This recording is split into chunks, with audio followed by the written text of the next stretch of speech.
order the board meeting at 1 o'clock today and have our land acknowledgement by Trustee Toon. Oki, welcome to our division office located on the traditional land and territory of the Niitsitapi, Piikani, Kainai, and Siksika, the Blackfoot people within the Treaty 7 region of southern Alberta. Thank you, Brad. We're going to start with the consent agenda.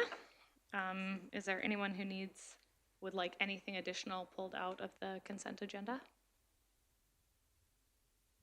No? Okay. So we'll start with the approval of minutes. If there are no errors or omissions in the minutes of the September 11th, 2019 organizational board meeting. Oh, right, that's in part of it. Sorry. So can I get approval for the consent agenda? Okay. From John. Oh, sorry. And is there any emergent changes to the agenda?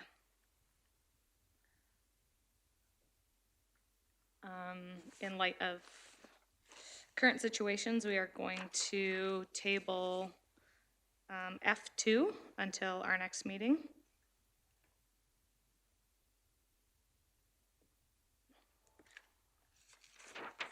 Any other changes? Okay.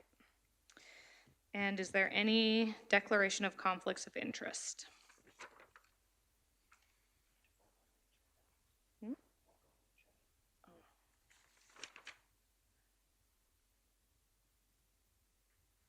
Okay, so we need to approve the agenda.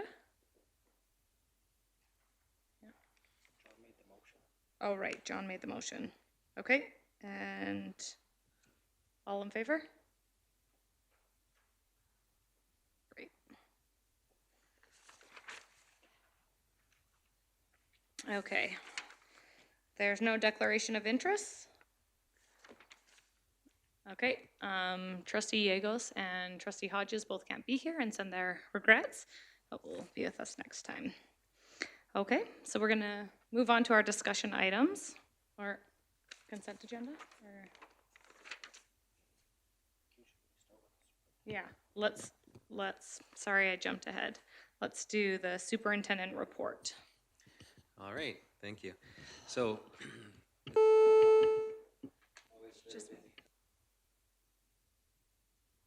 I think Lacey might have just cut me off there for a minute. Sorry. Okay. Yeah, that was me.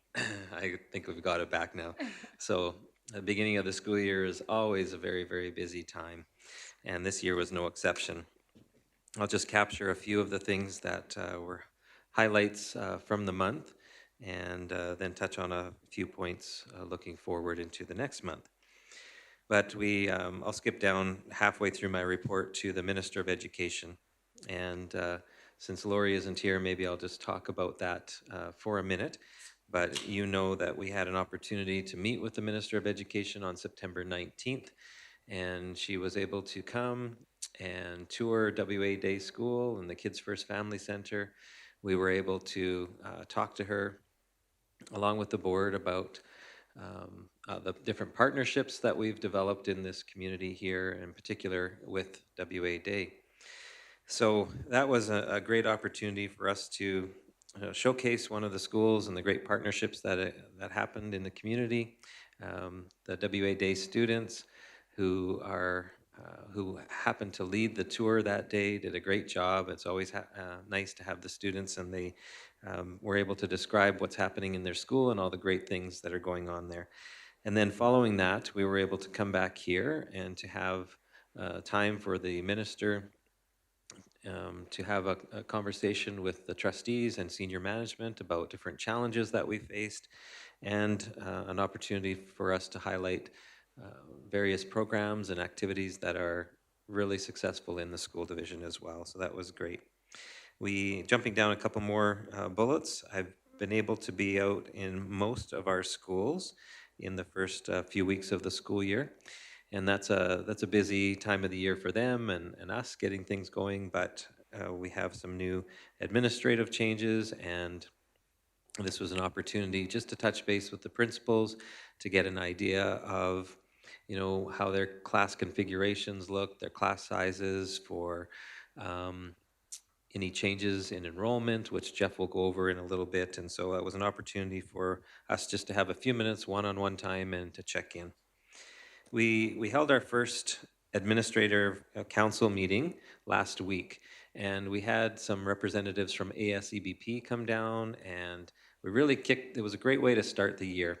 We focused on wellness of staff and students, and in particular, we focused on our employee family assistance program that is available to all staff within Livingston Range, and helping our administrators understand some of the benefits that are in that plan.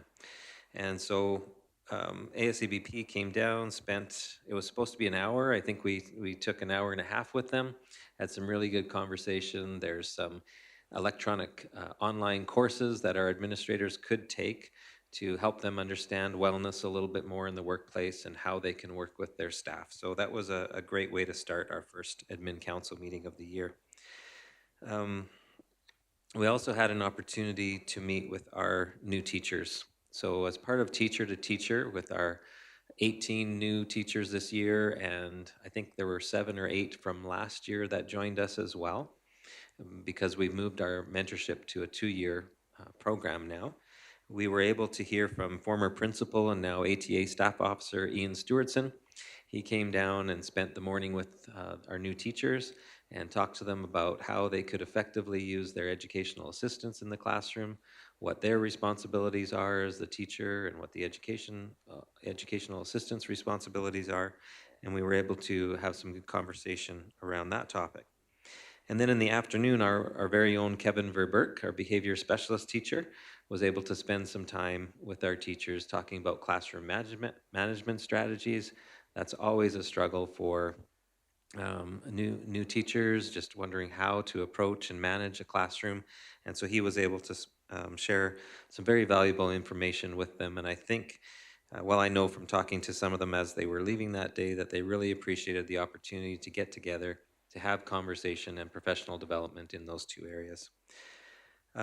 Looking forward into next month, we've got the board CEO evaluation. That's always a great opportunity for personal and the board reflection and growth. And we've got the Inspiring Leadership session coming up this Friday, actually. We've got 20 participants signed up for that, and we're really excited to get that going within our school division. And you've noticed now, as you've been in the building again, that our student artwork is back up on the walls and it's looking really sharp. And so we have the art gala coming up, and I think Brad's maybe going to talk about that a little bit later on. So I won't say anything more other than that's a great night and I always look forward to it. So with that, maybe I'll close. Are there any questions that people have about my monthly report? John? Trustee McKee.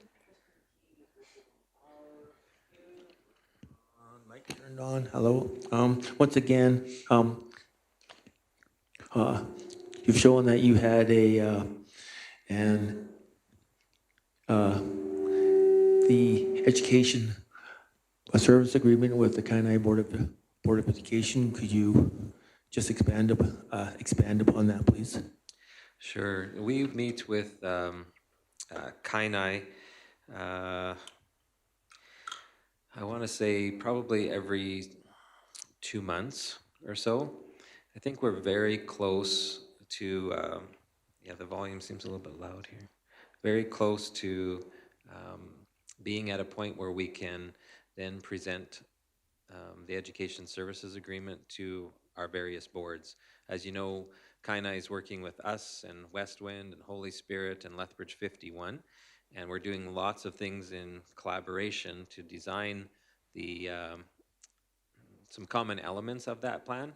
And then through a collaborative plan, there's flexibility on how we meet those needs, and certainly that will come back to the board.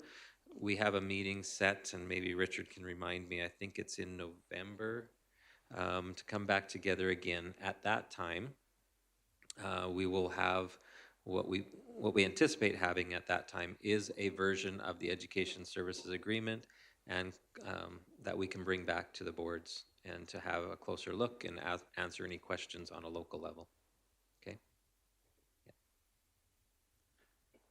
Trustee Long? And Picani, where are we with them?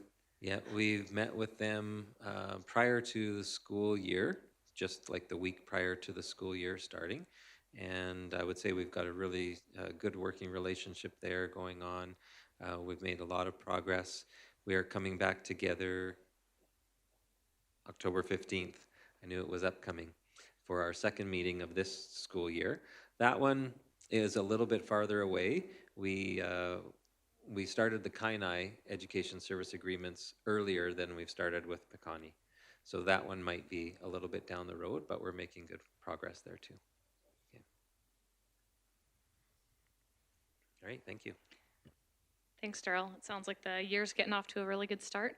Busy as always. We're going to go ahead and go to Jeff now for our enrollment update and audited financial statement in service. I'll try not to cut you off.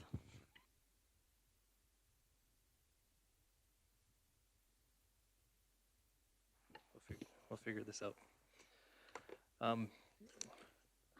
Madam Chair, I would just ask actually if I can have a little bit more time, so just to defer the enrollment to a later point of the meeting so that I can put together some additional information that was not provided, just for context. So would that be possible? Just table it to the next meeting then? No, to later in this Oh, meeting. later in this meeting. Yeah. Yep, that's no problem. And I'll move into the financial statement. Sure. I'll find another analysis. spot for you.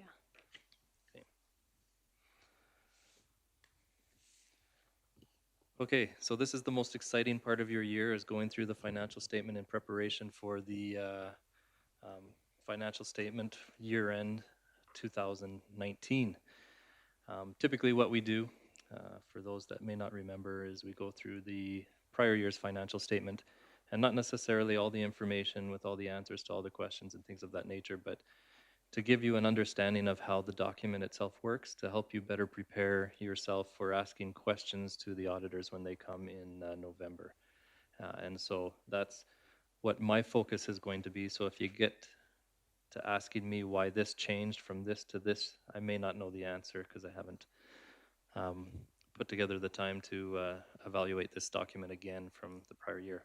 So there's some components of this document that are extremely important. The first one is page 3. So if you'd like to turn to page 3.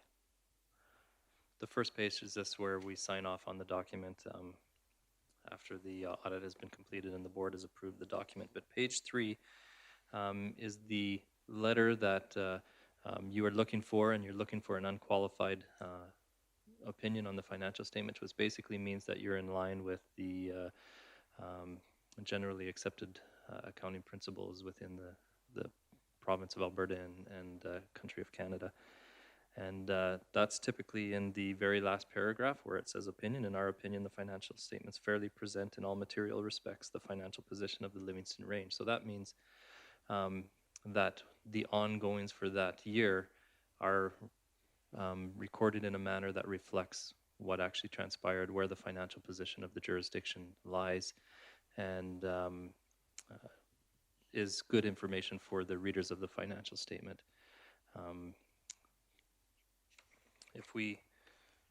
Any questions on that? It also has management's responsibility. One thing that the auditors will bring to your attention is that the financial statements are the responsibility of the board, which is outlined in the Education Act. And that's why you approve the financial statements after they've been audited and you've had an audit opinion on them. But the management's responsibilities is to ensure that these statements are in line with the generally accepted accounting principles and that they don't misstate what transpired. And so the auditors are only giving an opinion on that based on the testing that they've completed and the analysis that they've. It doesn't mean that they will find everything and anything that might be out of order, but within their materiality, it is within reason. So they'll, therefore, if somebody's trying to commit fraud and trying to go about it in a way that is to avoid, they may not find it, but generally they will through their testing processes. But they have other analysis and things that they do to ensure to catch some of those things as well. Any questions on that document, on that page? The first, page 4, this document is what's called the balance sheet or the statement of financial position. It tells you where you are at any point in time. So this is saying where the financial position of the board is as of August 31st, 2018. It tells you what your assets are. It also tells you what your liabilities are. And typically, if you take your assets and subtract your liabilities, that's the equity that you would have built up in any business. The equity in this case is the resources that are available or have been expended and invested in capital items within the jurisdiction. And so accumulated surplus is one area, which is at the bottom of the document, that is important for readers of the financial statement. Typically, this document will break it into assets that are easily liquidated and those that are not easily liquidated, which is typically non-financial assets. So cash, accounts receivable, portfolio investments, those can typically be turned into cash. Liabilities are what they are, and your non-financial assets are your capital. You can't typically turn those around and put those into cash. So it gives you an understanding of where you are if you need to meet your obligations in a short amount of time. But that's what that is. The fifth page is the statement of operations. Actually, let's go back to the page 4. What are some? I'll make this more of a participating item. What are some items that you might want to ask of the auditor based on the financial position of the jurisdiction?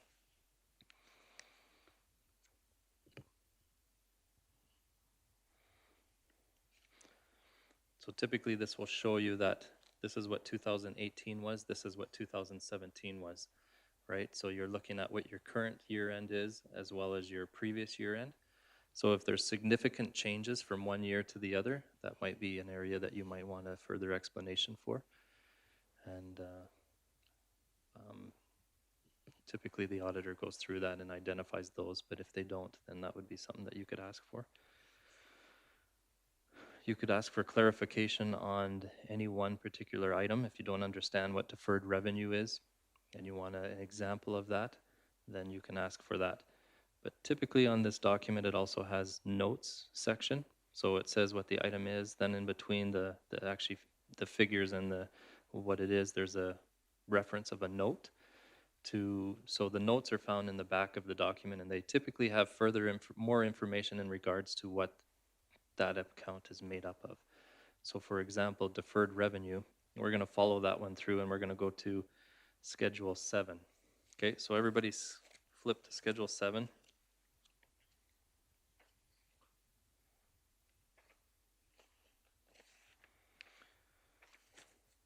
Which is on page...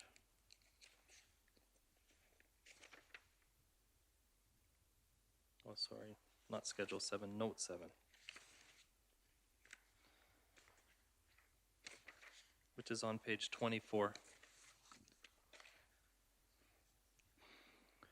So what deferred revenue is it's funds that we've received but are targeted for a specific purpose.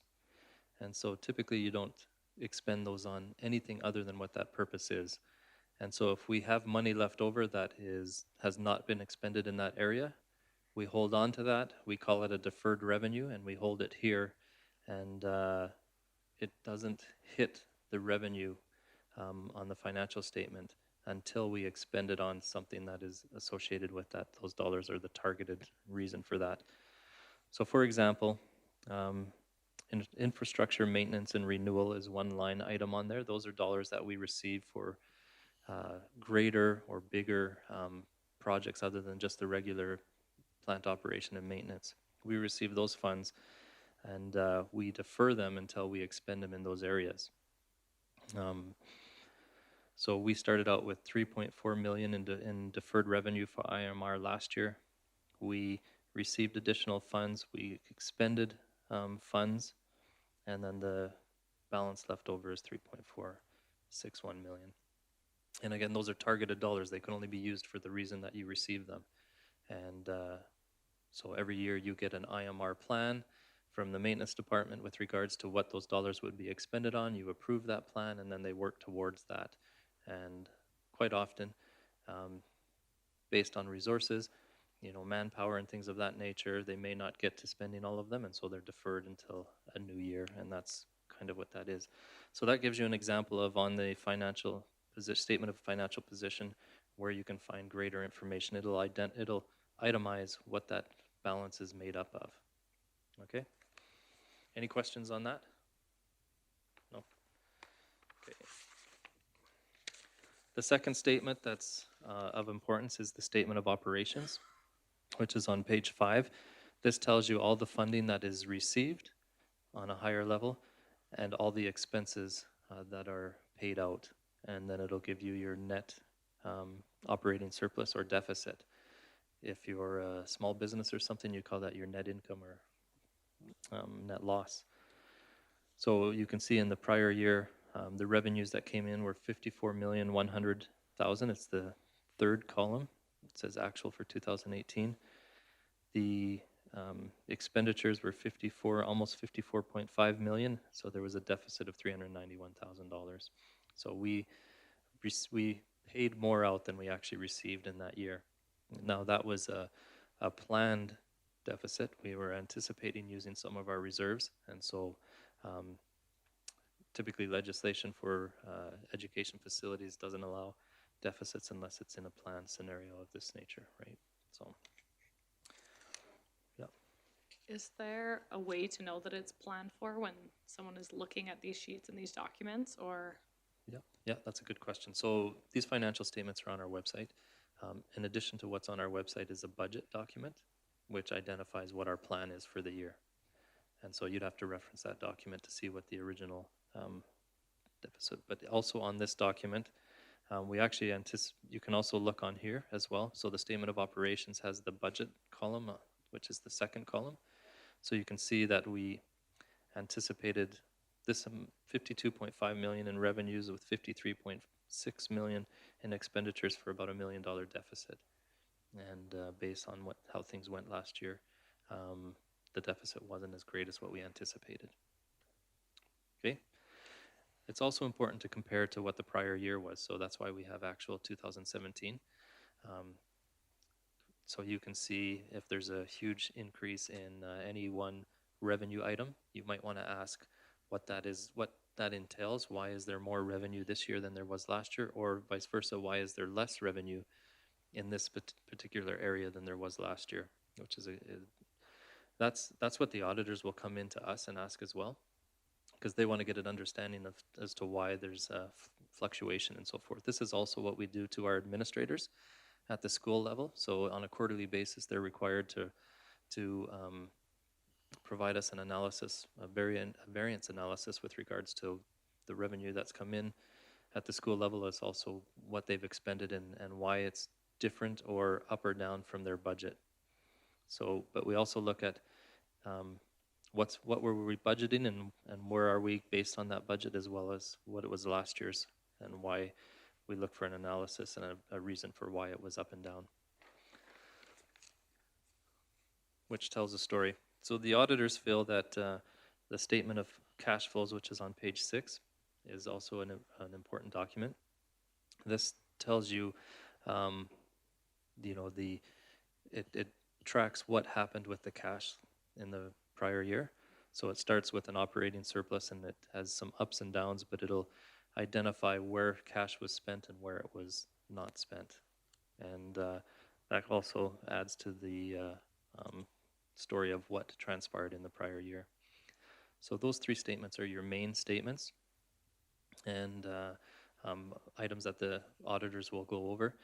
Again, comparing the 2017 to the 2018 on that document, the cash flow statement, as to why they're different may be a good rationale. or a good question to ask. Okay. Um,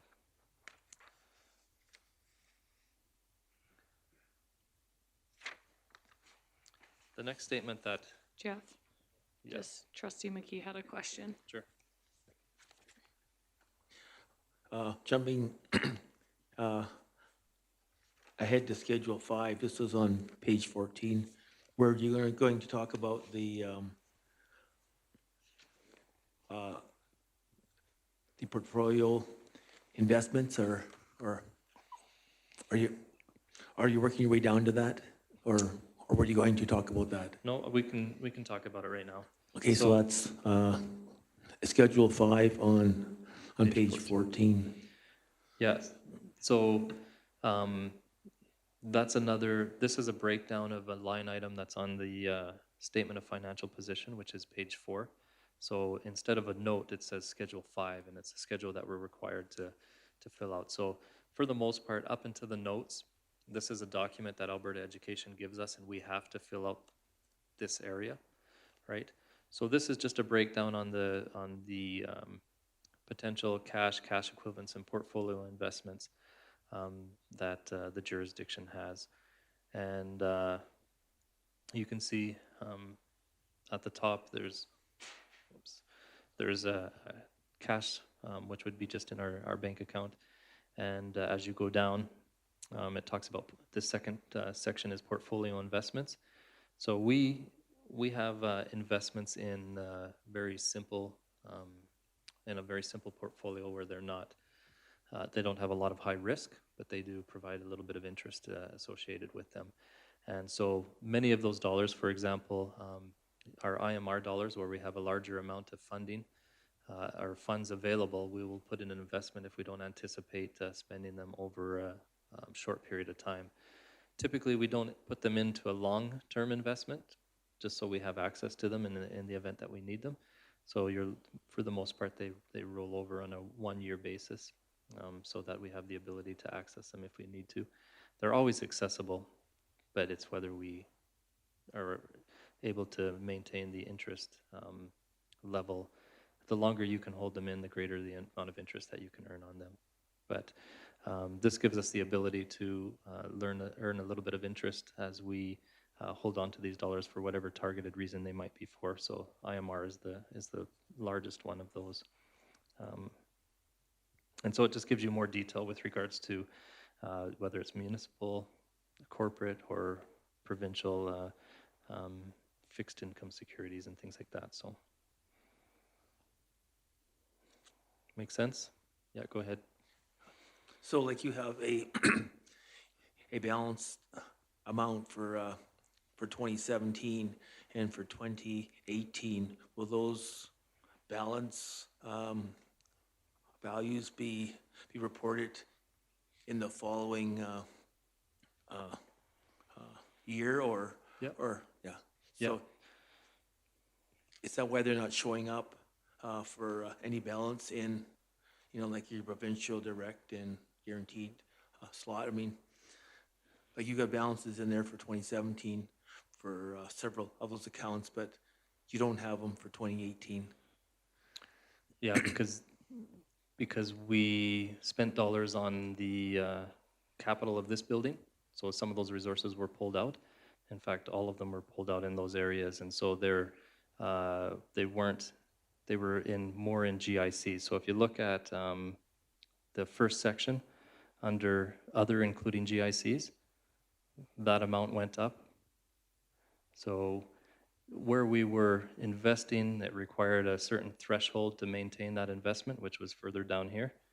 And we pulled it from that and put it more into GICs after we used some of those dollars because we didn't have the ability to meet that threshold any longer.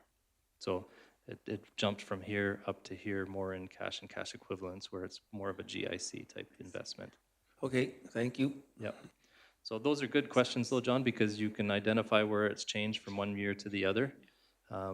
That's where I said I wasn't going to give you any context from the prior year to this year, but I just knew that one, so might not know them all. But that's exactly what you want to look for in the changes from those types of things. So, okay. And so the schedules give you greater information, more detail with regards to items that are on the financial position, or statement of financial position, and the statement of operations.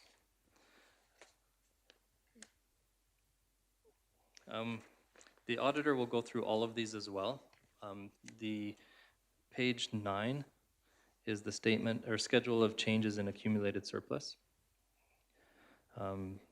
This is a document that will give you information in regards to where, or the breakdown of the equity of a jurisdiction. So remember, I talked about the assets minus the liabilities is the what's remaining is the equity of the organization.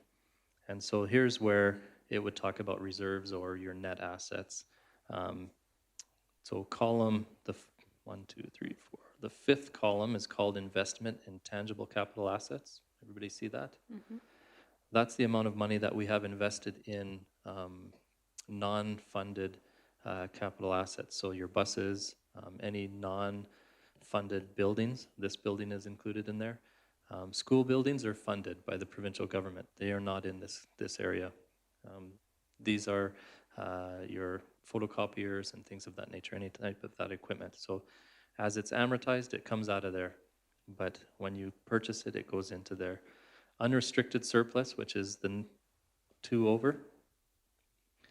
Most would think that that's something that's not, doesn't have a, it hasn't been assigned or allocated to any intended expenditure.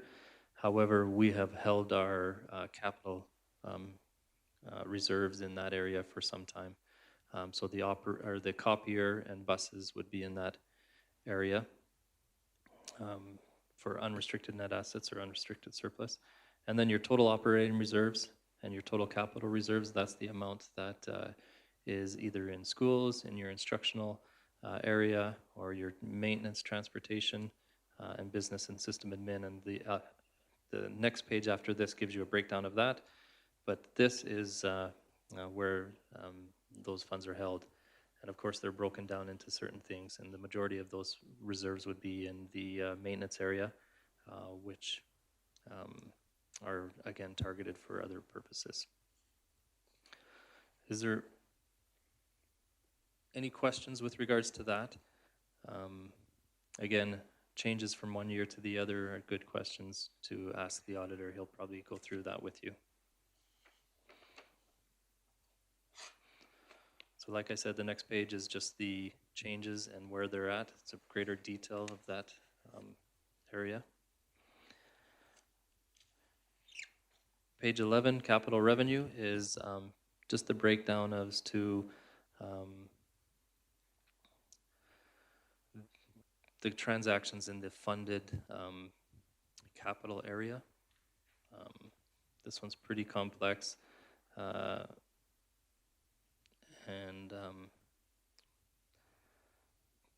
Typically the auditor will go through it, but there hasn't been a lot of transactions in this most recently because it's funds that we receive that haven't been expended, like funds that we receive for capital that haven't been expended yet, and we don't have a ton of those. So there's not a lot there. Schedule 3, which is on page 12, gives you greater detail with regards to the area of operations.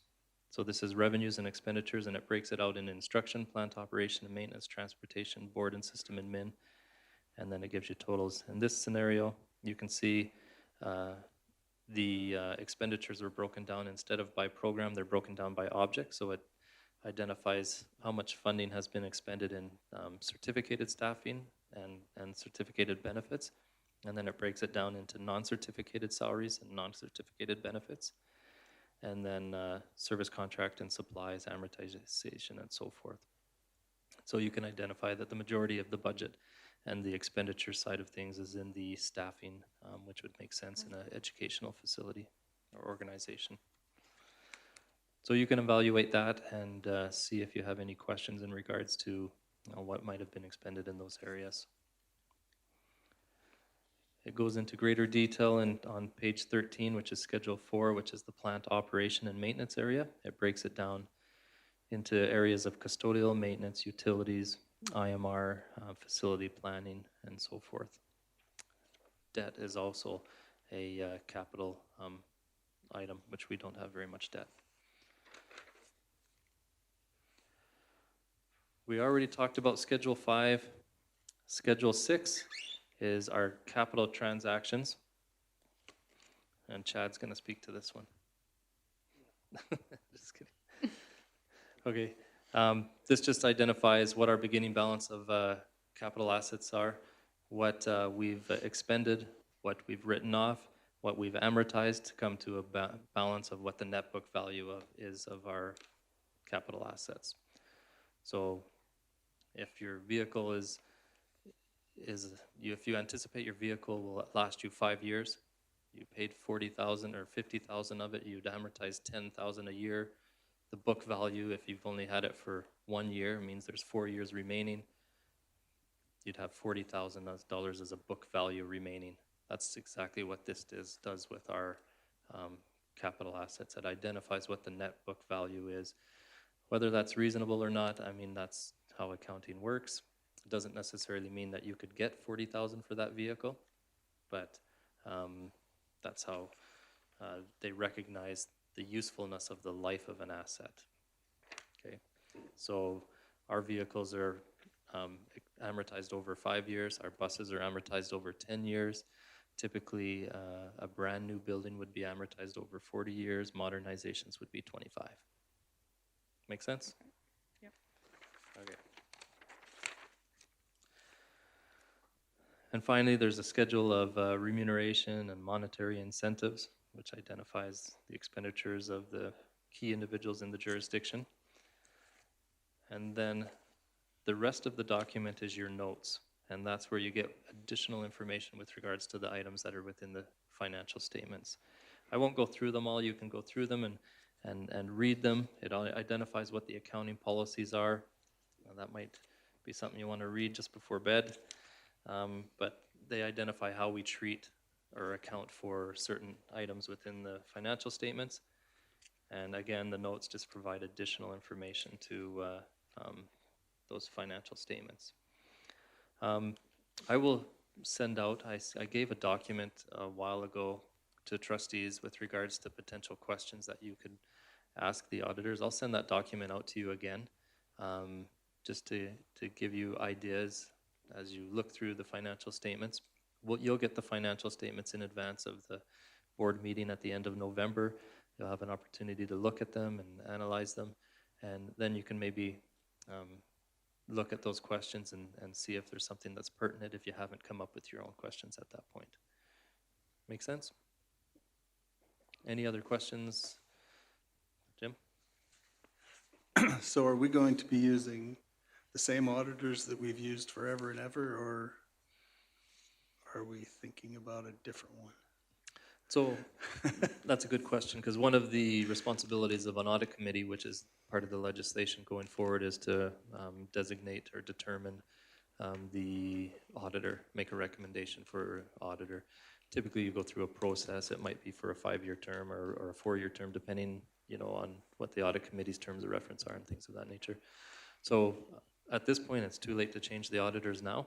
Yeah. They're coming tomorrow and starting the process for the last year's financial statements.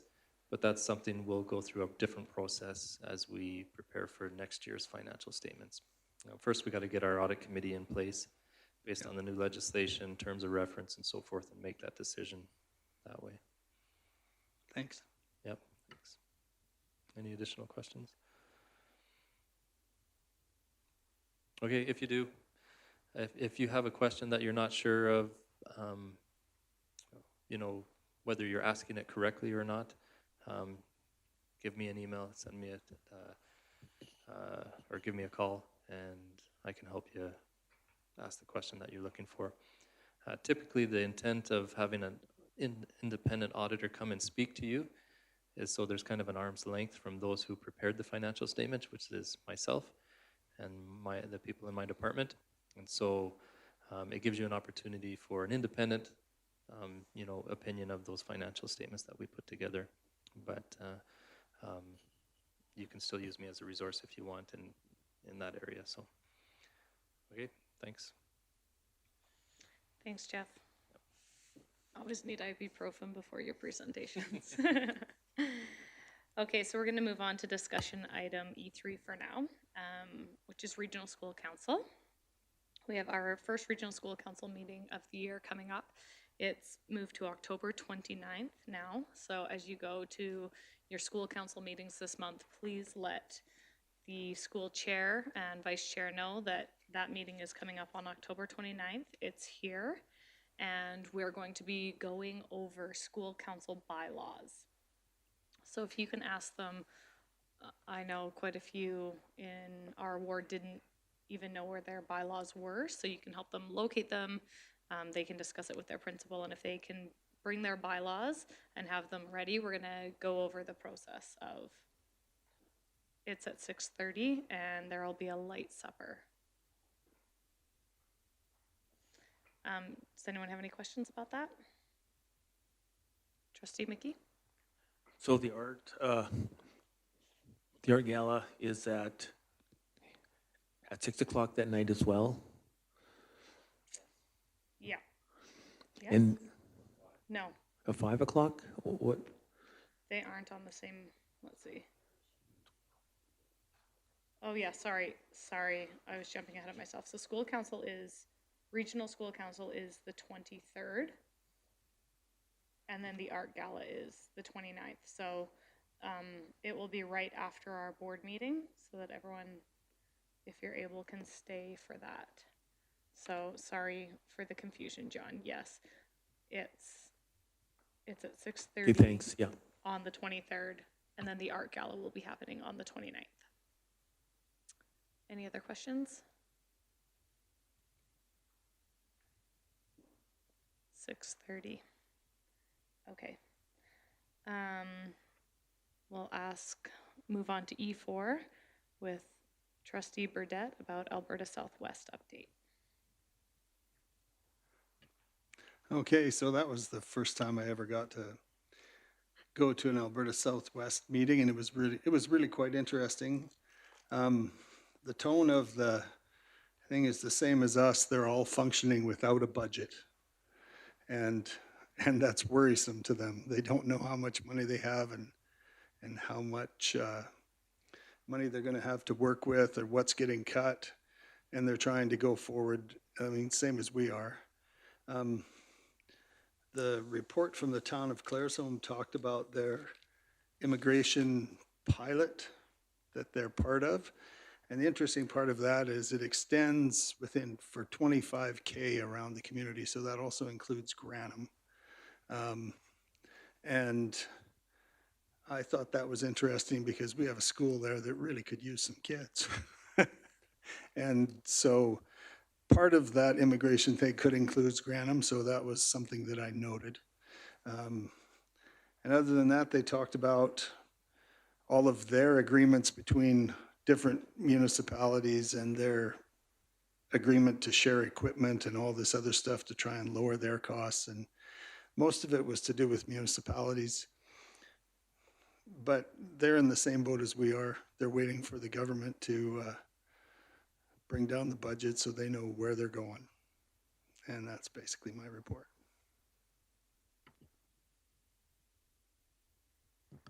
Thanks, Jim. Okay.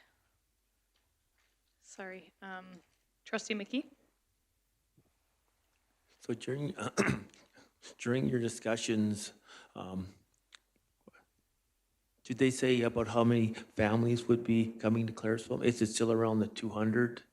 Like, is it a family or the total members of a family? Are they included in that? And also, what sort of preparations have they made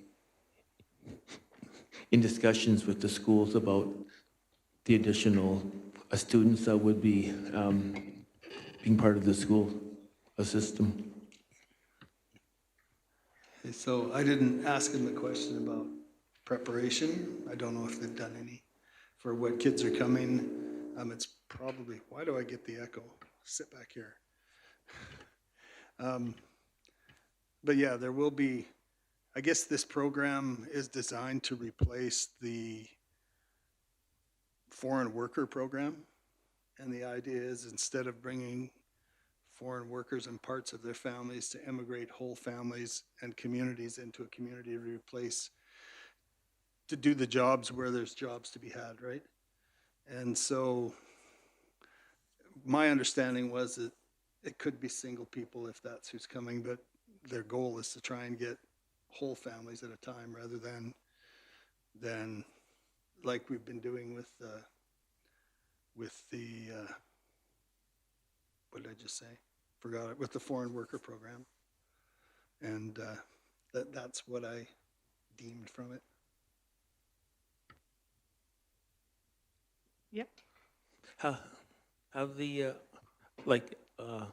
Sequin, have you been contacted, with regard to that program, in dealing, with the students that would be, becoming part of the school system, probably as a, dealing with a second language and so forth? That might put some, not strain, but it might require some additional staffing as well. I'm just kind of thinking out loud here, but, there probably would be some, a consideration that would be needed to handle that many, people coming into the school system, perhaps. Yeah, we've discussed it at the senior management level, but we don't have any knowledge of who's coming or what ages of children or anything that might come with them. So at this time, we understand that there may be additional resources that are required, but we don't know firm numbers or anything yet. So, Thank you. Trustee Toon? Thank you. I'm a director on the Chamber of Commerce, and we've been meeting a lot about this with the Economic Development Committee, and we're actually striking a subcommittee. We're meeting tonight to discuss the immigration project.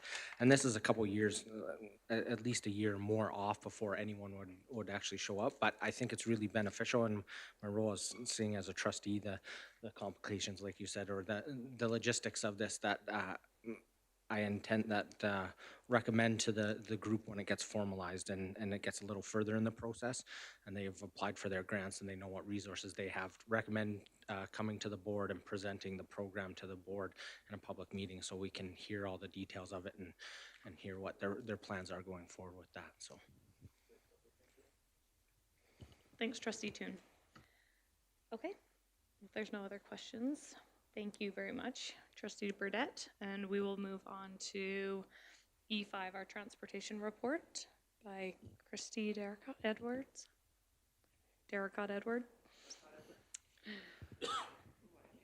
So I might add that Phil is just out of the area, and so Christy in advance knew that she was going to come and present for Phil on this.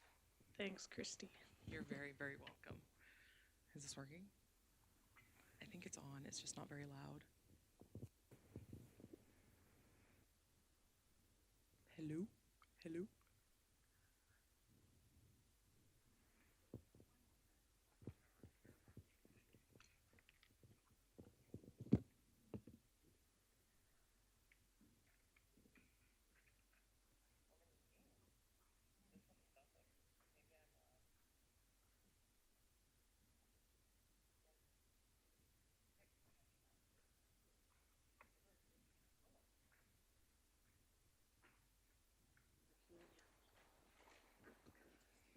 This one has a red light, so I'm gonna go with that one's working. Okay, awesome.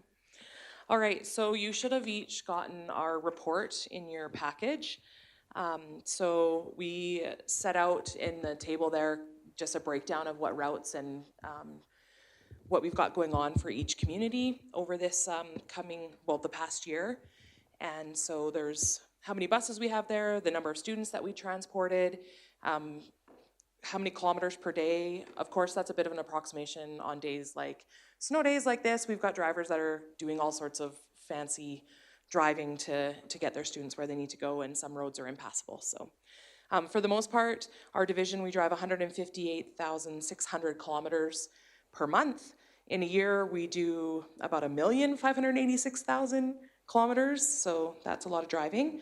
And then we do about 1,300 plus extra, we call them extra trips, but that includes, there are field trips, so the co-curricular and the extracurricular.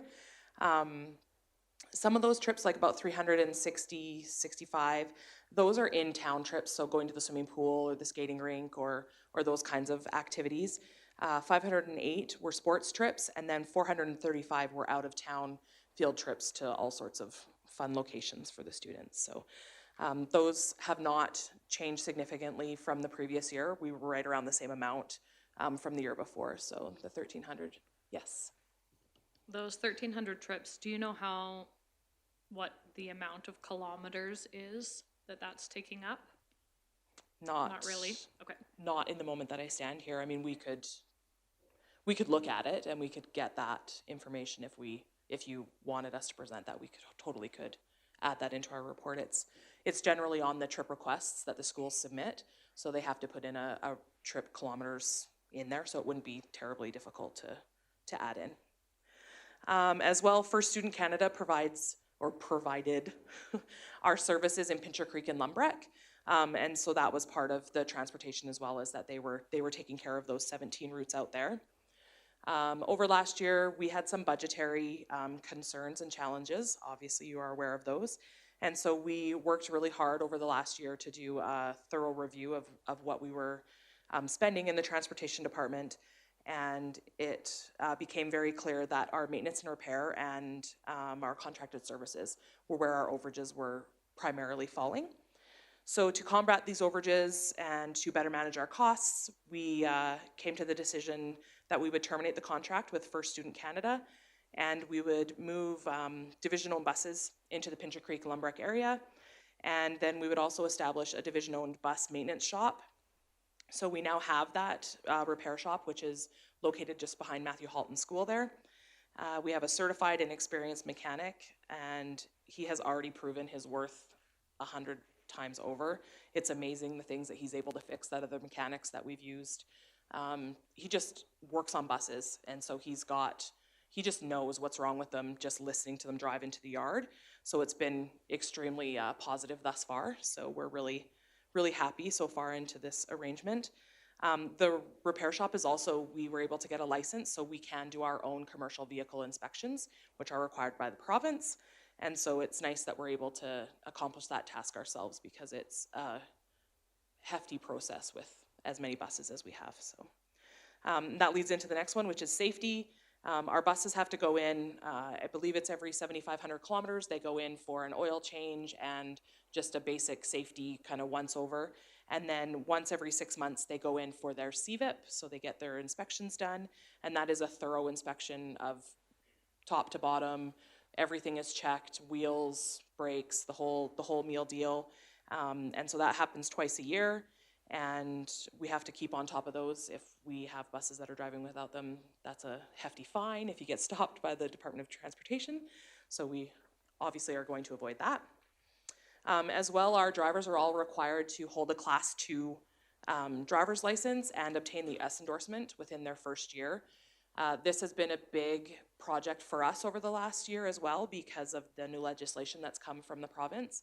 So we held 3 S endorsement courses to help get our drivers and our volunteers and anybody from the schools who are driving, teachers or EAs or anybody else who might hold a Class 2 license that have in the past driven kind of on the fly.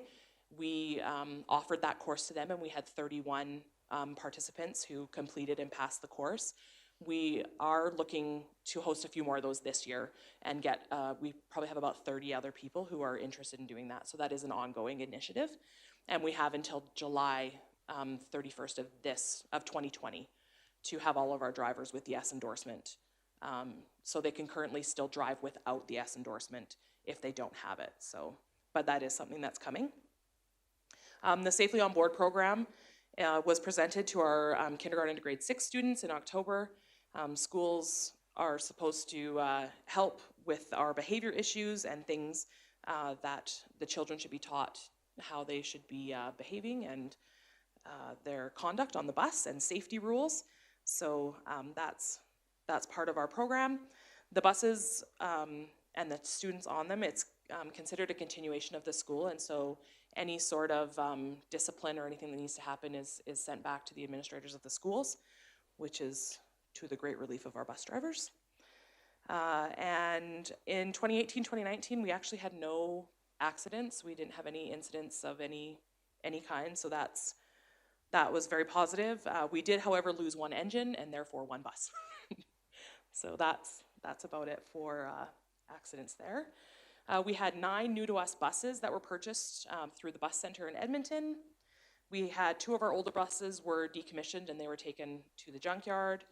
Our radio repeater signal was boosted to allow for better communication. Crowsnest Pass has always been a challenge. It's just difficult to get radio signals, so since we've boosted that, we've had a lot better communication with those buses and drivers, as well as now the Pincher Creek and Lumbreck area. With that boost, we're able to, I can hear them really well here, so that's really important, and it's been very positive. And then as well, Transportation Department now has a part-time assistant standing in front of you. And then for our future initiatives coming up this year, we are implementing new software for our fleet maintenance program. So we now have our own repair shop, which poses its own challenges in making sure that our administrative procedures are in place and that we're keeping track of everything that needs to be happening with the buses and keeping proper records of all the maintenance that happens. So we have new software to help us with that, and we're currently working on getting that all implemented and all of the data. It's a lot of data. I have a lot of data input that has to go into it to make it work properly, so we're just still in the processes of getting that up and running.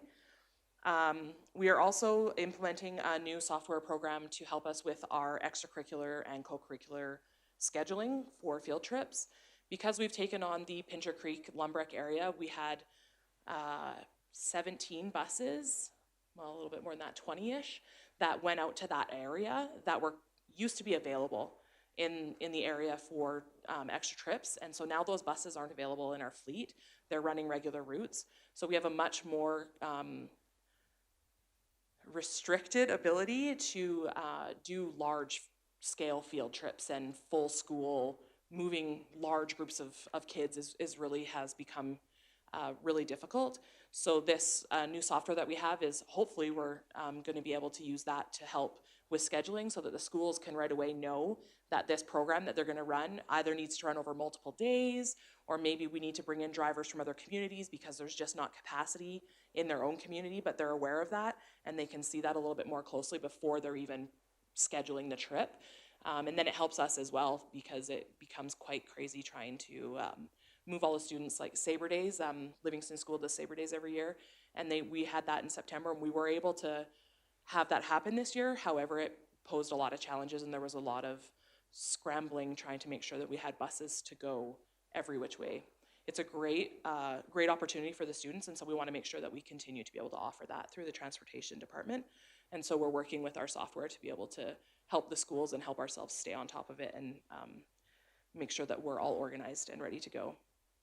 Like I mentioned as well, we are offering 2 more S-endorsement courses to meet our extended deadline, as well as we're just going to finish our setup of the shop in Pincher Creek. There's just a couple things left to do there, but for the most part, our mechanic is up and running. He's working very well, has lots to do. He's definitely not sitting around. And then the other thing we are looking at is investigating our route restructuring to reduce ride times. We did restructure what was happening in Pincher Creek and Lumbreck and Crowsnest Pass. Crowsnest Pass we brought down to 1, we brought down from 8 to 7 routes.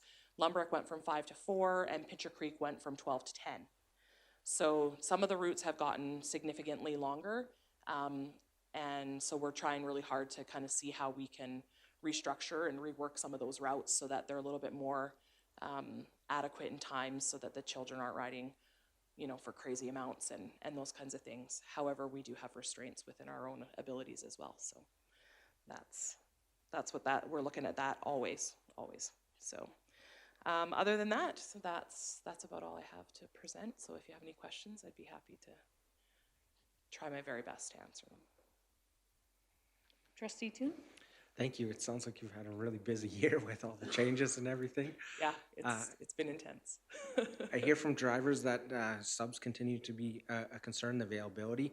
Is that something that you could give us some approximate numbers, or has there been a change in the last year or so about the number of subs available? We always have a lot of turnover in our subs. A lot of it depends on other industries and their capacity for employment elsewhere. And so sometimes we have an abundance because people are around and they're willing, and other times they're gone. We have, I want to say about 45 spare drivers on our roster at this point. Of those, we probably have about 20 that are fairly active and regularly available and drive for us quite often. So it's a challenge, and it will continue to be a challenge. It will always be a challenge. So, yeah. Any other questions? Okay. Thank you so much for coming and presenting. It's awesome to have a full year where we didn't have any accidents or anything, so that's Right? exciting, and getting our kids to school. And I appreciate hearing that you guys are working on ride times. I know that's a constant concern, so it's Absolutely. great that you're always looking at it. Thank you so much. Thanks. Okay. So we'll move on to E6 with Mr. Feller on weekdays till 6.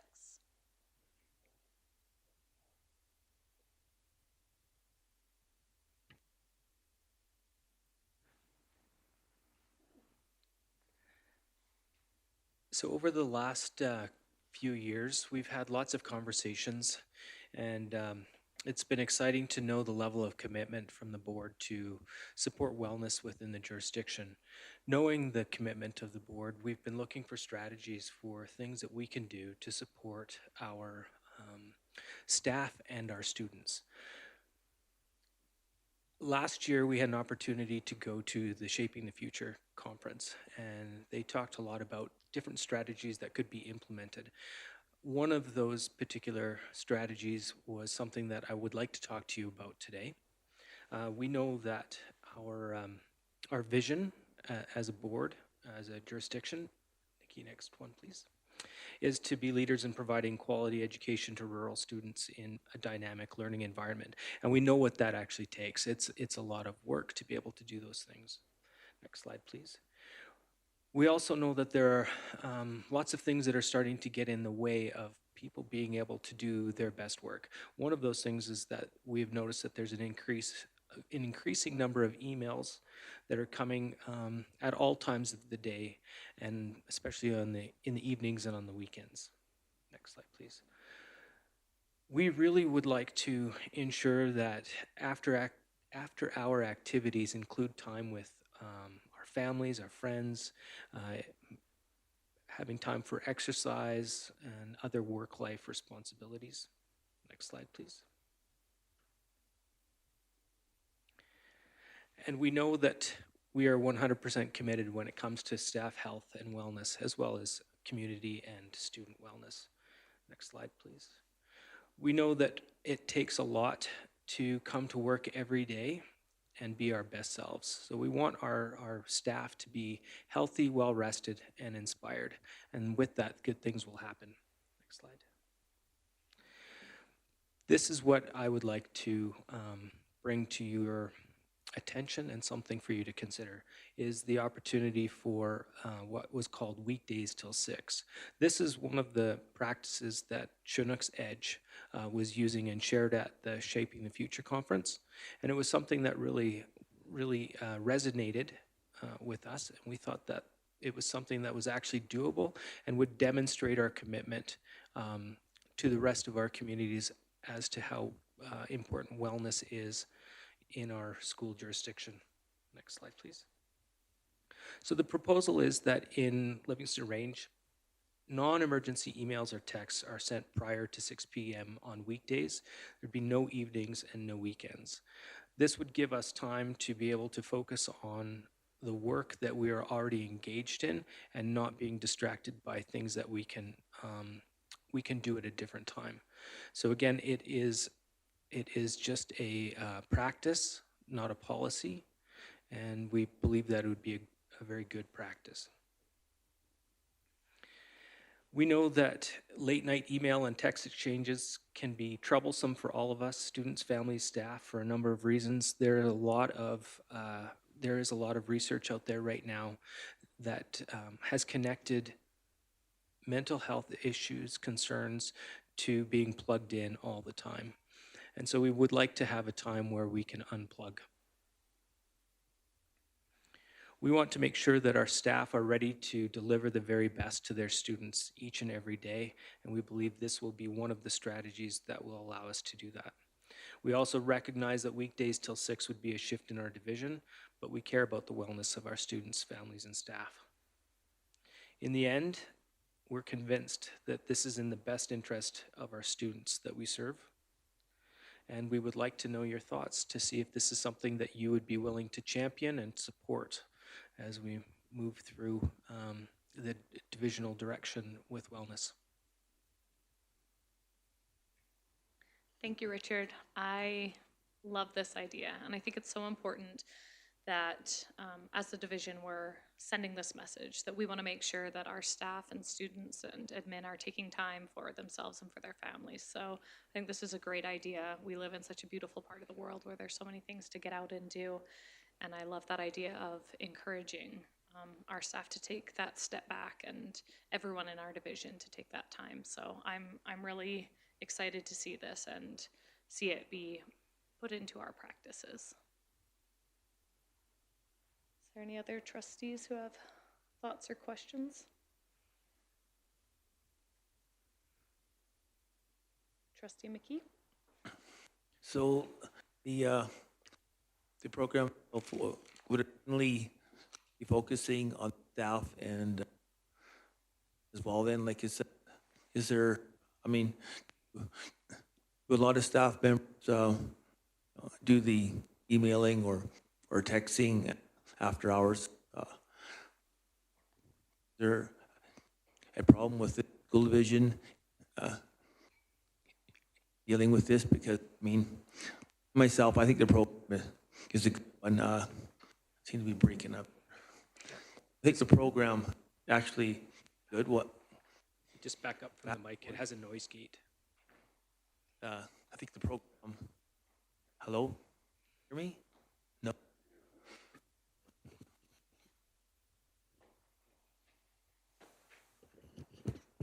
Okay, we'll try this. We'll try this one. Well, the program itself, I think, is a good one. I mean, especially for the staff and probably, I don't know. I don't want to put you on the spot here, but with the senior administration, are you in agreement with this program as well? Then, I mean, I would think that you would be. I guess that's my question. Well, I can speak from a personal perspective and give you a little bit of a story. My daughter was in provincial championship this summer, or just, sorry, in the spring. And something had come through on my email and I wanted to respond to it. And as I was responding to it, I missed her try at a provincial level. And I realized at that time, I'm not focused on the right thing right now. And so to be able to move those distractions away is something that I think is really important for all of us so that we can be with our families when we're with our families. I certainly would agree with that. Yeah, thank you for that response. Yeah, it's very well stated. So if we are all in agreement that we will champion this, I would just like to share with you, Nikki, the last slide, just so that you're aware of what that rollout will look like. And we'll engage Carly to help us with this as we roll it out forward. But with your support, after the board meeting, we would share the documents and resources with our admin council and our wellness champions. As soon as the school staff have been informed, weekdays till 6 can be implemented in that school. We will have an official website and social media post that will be made October 30th from the division office. And then the initiative will be in place division-wide by November 1st. Schools can use prepared resources in their newsletters and social media as soon as they implement and no later than November 1st. So we really want this to be an LRSD community initiative. Trustee Toon? Thank you very much for this. This is, I think, it is amazing, and it's going to, I think, lead to a lot more changes that as we bring forward these type of initiatives. The work-life balance is something that we've championed in, as a board, when we've talked with our superintendent of how important we feel that is, right from when we hired the superintendent. And I think that us as a board, as we are reflecting on this, this is going to be challenging for us to try and implement some of these things for some of us farmers who are work late nights and send out emails way too late and way too early. But I think that as we're doing that, it'll allow us to more focus fully on our other commitments, our family and our work. And I think it's important for us to try and implement these things. I was reminded when we were talking about this of a lot of situations where you are distracted by thinking that you need to reply to these things. And I'm sure there are emergency situations where things arise and need the attention, especially of our superintendent and our board chair and things of that. But there's so many other times where we create that false sense of that urgency, and that can lead to stress and degrade our personal well-being. So I think that this is great, and I'm excited to champion this as a board member. Thank you, Trustee Toon. Thank you, Mr. Feller. I'm so excited to see this, like I said, and when we discuss this a little bit, you think, I think sending an email is not a big deal, but it's an invitation to you to work in the middle of your daughter's game or whatever. And when I think about it that way, it makes it so much easier for me to put it off, because I don't want to invite anyone to work on the weekends. And so this is exciting, and I'm excited to see what Carly brings forward. So, and as we move forward with that, we'll move on to E7 with Trustee Toon in reference to the art gala.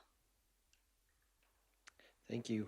On the It 29th. was mentioned earlier by our superintendent, and it is on the 29th of October at 6:30 here in J.R. Davis Building. And this is one of my favorite events of the year.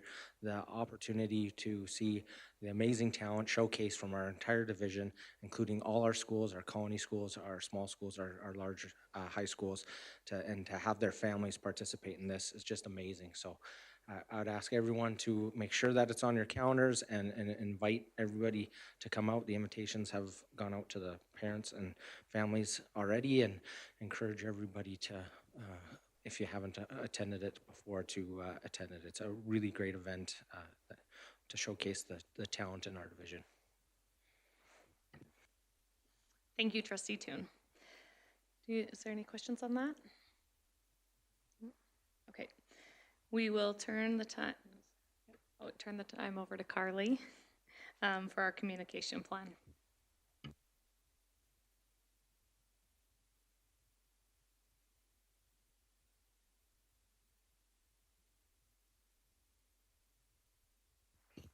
I've secretly been really wanting to use the microphone. Okay, great. Thanks for having me today. I want to talk with you a little bit about the communications plan for 2019-2020, based on information from senior admin and the board and other things that I know are coming up this year. I've put this communication plan together. This will guide my work and promote the ongoing efforts of the division throughout the year.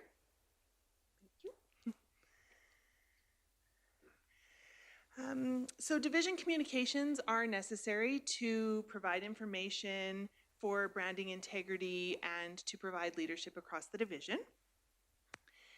The purpose of this communication plan is to guide internal and external decisions that we make and content that we produce, to reflect our mission, vision, values, and to contribute to a culture of trust and openness and honesty and respect. The goal of this communication plan, as stated here, is to promote our key messages and brand through effective internal and external communication using appropriate channels and collaboration. By so doing, we will inform, celebrate, and expand. So I'd like to talk a little bit about the 6 objectives of this communication plan. Number 1 is already well underway with our plans for the mission and vision and values at the board retreat in November. Throughout the process, we will communicate with staff, parents, students, and community partners, and then share our fresh, relevant, and impactful mission and vision once it is finalized. The second point is our new website, which will launch January 1st, 2020. We're really excited about that. I'm currently working on new content for the website to match the new style, and we're going through and cleaning things up a lot. So the new website will hopefully be clean and really accessible and relevant, and it will be a central hub for division communications and promotion. The third objective is to have engaging social media. So right now we are on Twitter and YouTube. Since I started in January, we've increased our Twitter followers by 10%, and I'd like to increase that another 10% by June of 2020. In a typical month, I'm creating about 25 original Twitter posts. And as we'll talk about in a minute, we have plans to increase our YouTube content as well. We are currently working on claiming an official Livingston Range School Division Facebook page. There's been some fakers out there. And so once we get all of that cleaned up and tidied up, then the plan would also be to launch a division official Facebook page. So we currently have a videographer working on 3 more school promotional videos for Horace Allen, Isabel Sellon, and Crow's Nest Consolidated. These videos will really highlight the all-season culture of these schools and their awesome programming, and will be added to the 3 videos that we've already done for Livingston School, the Ski Academy, and Willow Creek Composite. The 5th objective is to develop a step-by-step checklist for integrated crisis communication, so we know who does what when in the event of an emergency. This plan will allow us, no matter who is or is not in the office, to provide a planned and workable way to communicate through and about any crises in our schools. And then the 6th objective is new identity branding. So once we have our shiny new mission, vision, and values, we're going to want a shiny new brand identity to go with it that reflects who we are in 2020 and beyond. This will be in place by the end of the school year so that we can start 2020-2021 with enthusiasm, with our new vision and our new branding. The key messages of this communications plan then will be our mission, vision, values, the board priorities, and a select number of initiatives, as you see on the screen here. And as things come up through the year, we can modify this a little bit, but these 3 things are going to be where we focus our attention in our communications. So the one on the FNMI land experience, could you just expand on that for me, please? I can't really speak to that right now because I only know that it is, but I don't know what it is. So I think that will be forthcoming. Maybe, I don't know if there's someone on senior admin. Maybe we'll just have Richard speak to it. Great, thanks. We're super excited to be able to offer some of this type of learning. It was part of our Innovative First Nation Education Grant.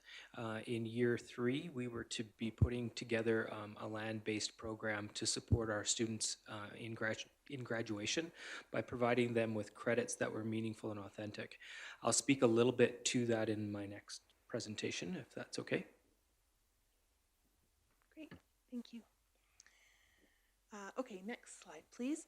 So our target audiences for this communication plan and for all the communication that we do throughout this year will include internal staff, the board, senior admin, division office staff, school-based staff, system-based staff, and students, as well as parents, and that includes school councils. Community includes local business owners and leaders, potential student families, local and provincial government, and media. And our crisis audience would be all of the above as applicable, plus law enforcement, first responders, and health professionals. So strategies, I've outlined them more in detail in the communications plan, which I believe came with all your package today that Nikki sent out. So you can look a little bit deeper at those. I like to follow an approach of who will do what by when. So that's how the strategies are laid out in that document. Depending on which objective it is, we'll use different things as appropriate. And you can look through those strategies and hopefully get an idea of what we will use. They'll be mostly, as you see on the screen here, what we have traditionally done, and we will also be using the outside vendors like the videographer, the facilitators for the mission, vision, values, and graphic designer for the identity branding. These 6 key deliverables are what I will get to contribute to through the course of the next year. So this new mission, vision, and values that you will be working on as a board, the new website, an active social media presence, the 3 new school videos, an integrated crisis communication plan, and our new identity branding. I believe that this is a reasonable and attainable goal for the time that I am here in the office, and I think it's also 6 really proactive and exciting things that we can look forward to this year. As you'll see here, these 6 key deliverables are already captured in either the current communications budget or separate already approved budgets. So there's no additional investments that we're talking about as it relates to the communication plan. So I'm really excited to continue working on these priorities, which I believe will position Livingston Range School Division as a true educational and culture leader. Do you have any questions about the communication plan?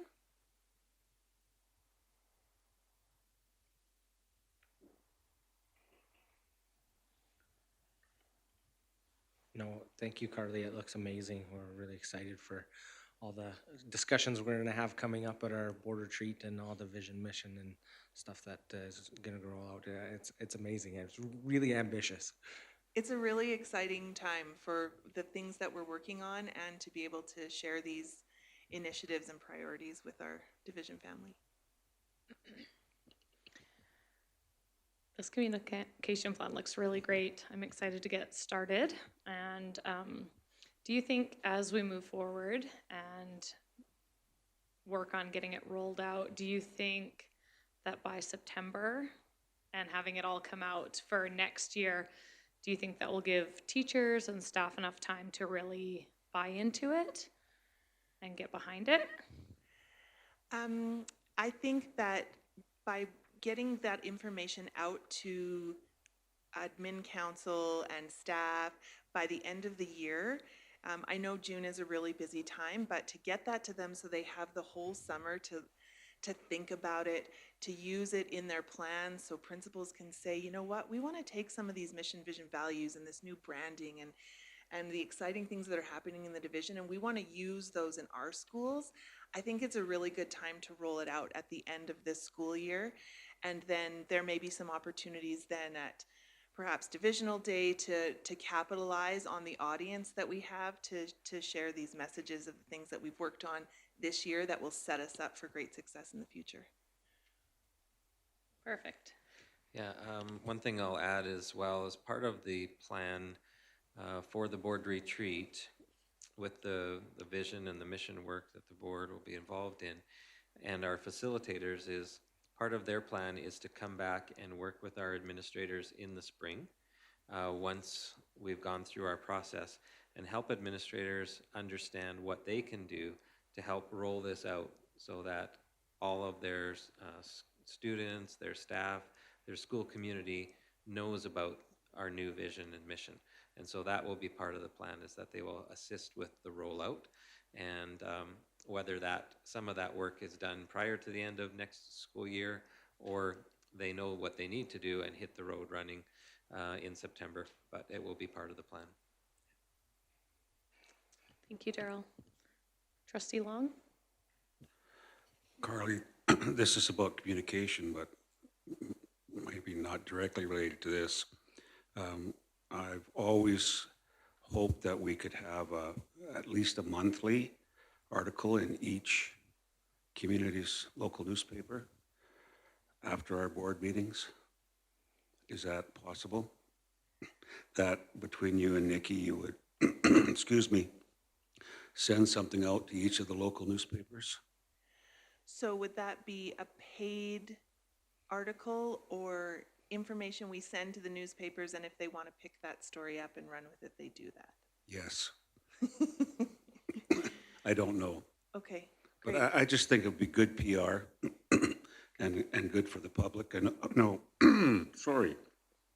We have the media here, but there isn't something at least every month in all the local newspapers. Great. You know, perhaps something could be put together after our meetings and Right. And would that be probably the key messages from those meetings? the 3 key messages Yeah. might be enough. Yeah. Yeah. What do you see as the value of newspaper communication for the people in your ward? The stakeholders knowing what we're doing and knowing that we are actually doing something. Yeah. Okay. Yeah, so that you know, first and foremost, that they'd know what the school board does. So many of our public, they have no idea what a school trustee does. Do you find there's, and maybe this isn't the right time for this conversation, but do you find there's a difference between when you say the community doesn't know, between parents and then maybe people without children in school right now? Is there a difference in those two groups understanding your role? Absolutely. Yeah. More of the people who don't have students in school would be more ignorant of what trustees do. Right. Okay. Thanks. Trustee Long, I think these are some great conversations that we can have at our board retreat and further on along the communication plan to find what is the best way to reach all of our stakeholders. So it's a great time to live in LRSD division and be a part of this new branding and this new vision and these mission statements. So it's very exciting. So thank you, Carly. Thank you. Mr. Perry, are you ready for some enrollment updates? Okay, yeah, some more exciting information here. So we'll go back up to E1 and get that presentation from Mr. Perry.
Can you see that?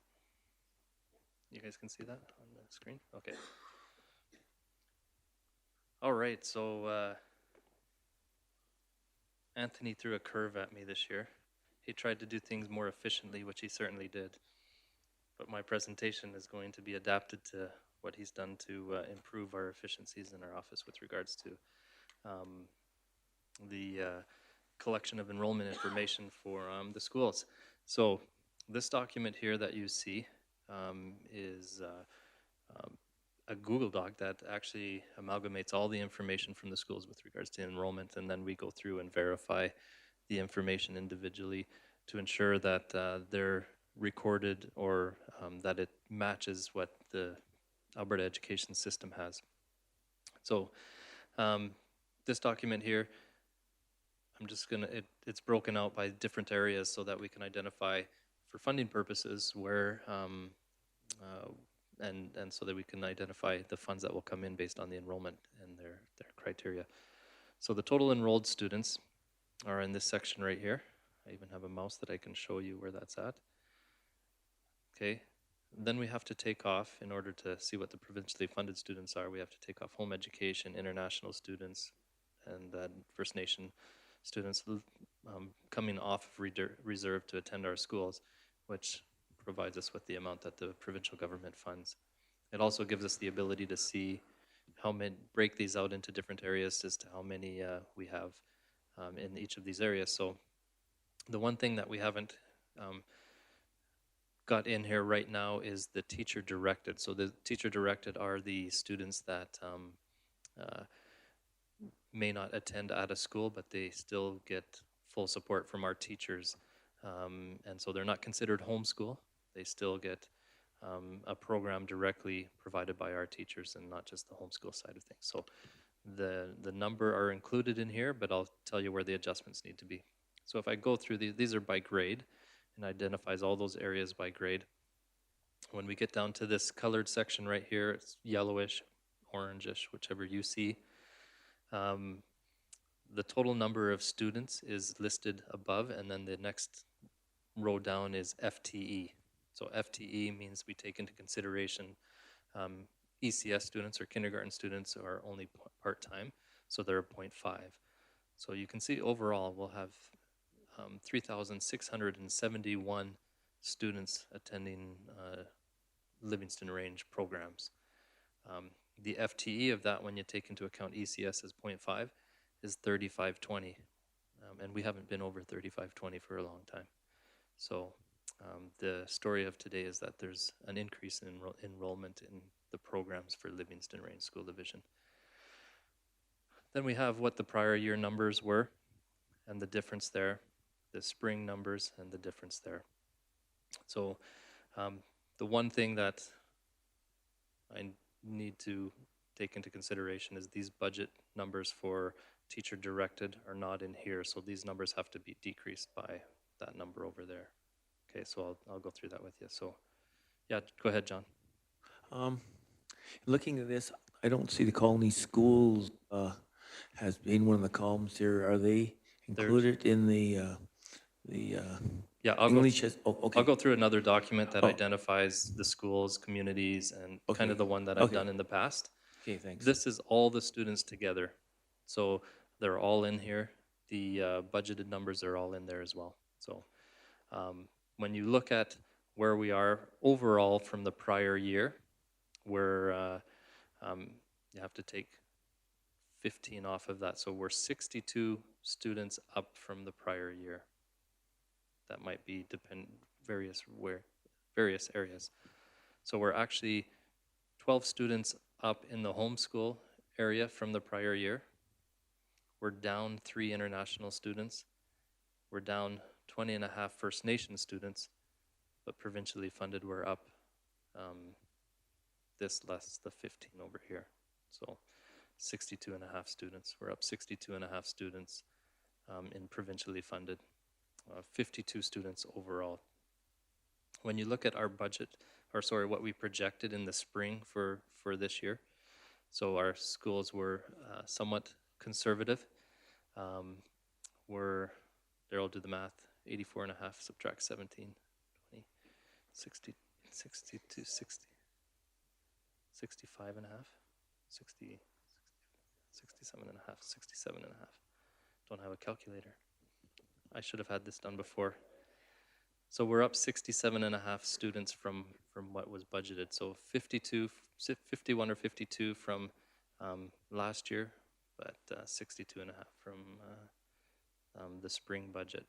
So we're up 5 students from what we projected for homeschool students. We're still down 3 students from international. We projected the same as before. We're only down half a student from what was projected for First Nation students, and the remainder, the net of that, so 66 students is we're up in provincially funded. Does that make sense to everyone? Okay, I'll show you just a couple other documents. So this one's from the prior year, and at the bottom it has just a net difference of 51. So you can see the community of Nanton is actually up 19 students in total. AB Daly is down 7. They anticipated being down based on their ECS enrollments. But there was a large class moving from AB Daly over to JT Foster, and for the most part, those students were maintained. And so JT Foster is actually, from the prior year, up 26 students for a net of 19 in the community, which is really good to see. Stavely is down 4.5 students from the prior year. Clarisholm is up 1.5 students. Granham is down 8 from the prior year. Again, in those small communities, I mean, year to year can have significant changes, fluctuations. Fort Macleod is up 10.5 students. Pincher Creek is down 7. Livingston School is up 19 students. Crow's Nest Pass is down 2 students overall from the prior year. Outreach is up 12. Colony students are up 11.5. Homeschool students are up 11 from prior year. Teacher-directed program is down 8 students from the prior year, and international is down 4 from the prior year for a net of 51, up from the prior year. So you can see where the areas are. There's outreach, colony. There's significantly more homeschool students, and then the difference would be throughout the schools as well.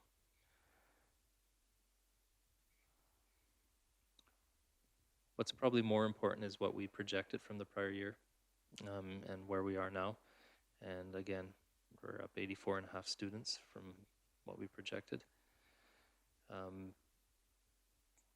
So 4.5 in Nanton from what was projected, half a student in Stavely, ECS, half a student down in Clarisholm, 3.5 up in Granham, 11 up in Fort Macleod, 11 up in Pincher Creek, 10 up in Livingston, 21.5 up in Crow's Nest Pass, 27 up in Outreach, 4 up in Colonies, 5 up in home school students, and 10 down in the teacher-directed and 3 down in international for a net of 84.5 less 17, so because those aren't in the budget numbers. So 66, I think 66.5. Any questions about enrollment? So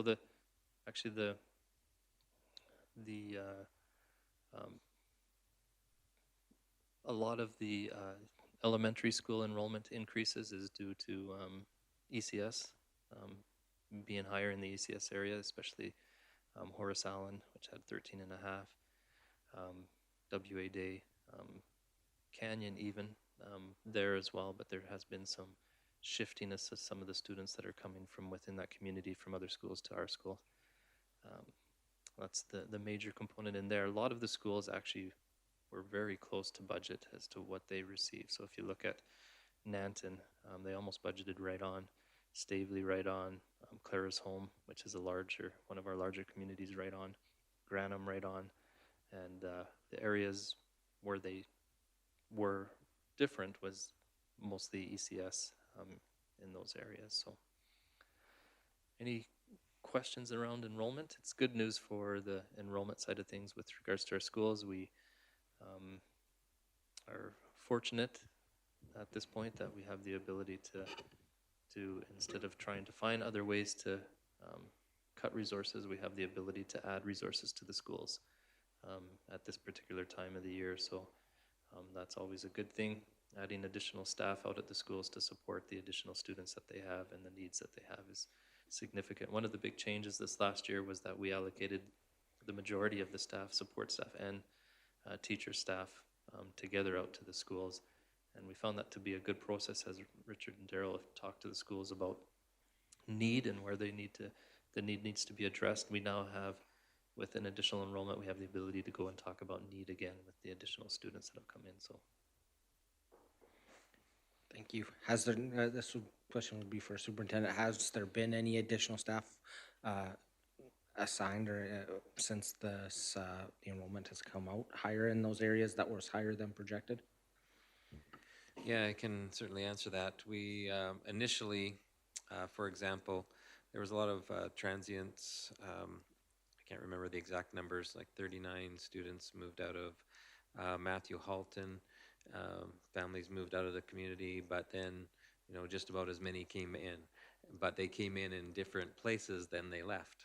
And so there was a hot spot of some large classes. I think there were close to 40 students in grade 9 and another 44 in grade 7. And because the staffing had already been kind of set in place, they found that they needed some additional staffing to be able to make sure that the class sizes were appropriate and we can be effective. And we anticipated that we would have the additional resources based on some early numbers. And so right away we were able to put in another half-time teacher in Matthew Halton. I mean, it takes a little while to hire that person and to get them started, but that is in place there.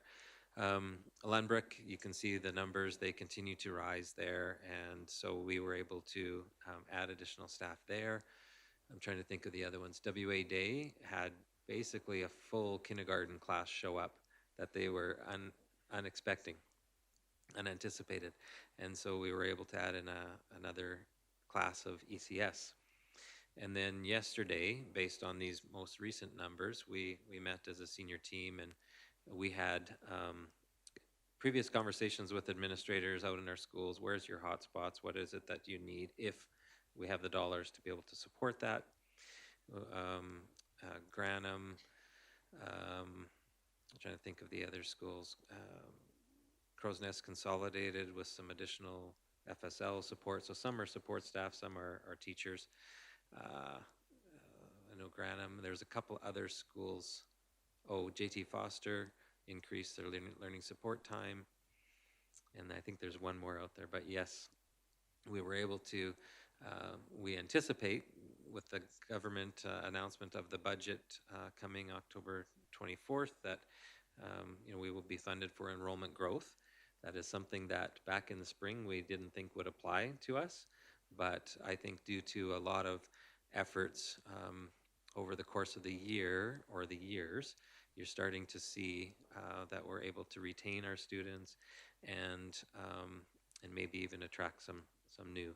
For example, with the home education, we had 13 students last year, and this year it's up to 25. I think that's the numbers. And so that's that consistency and the efforts that we made as we went around to talk about home education and LRSD. And so we're getting students that were having those programs delivered by someone external to us. I think you're starting to see at the early ages the fruits of our early learning coordinator in Lisa Furukawa working with preschool and daycares and things out there in the community and establishing those relationships and developing those programs to be high quality programs that people are now taking advantage of and seeing the programs and availabilities that are offered to them here in Livingston Range.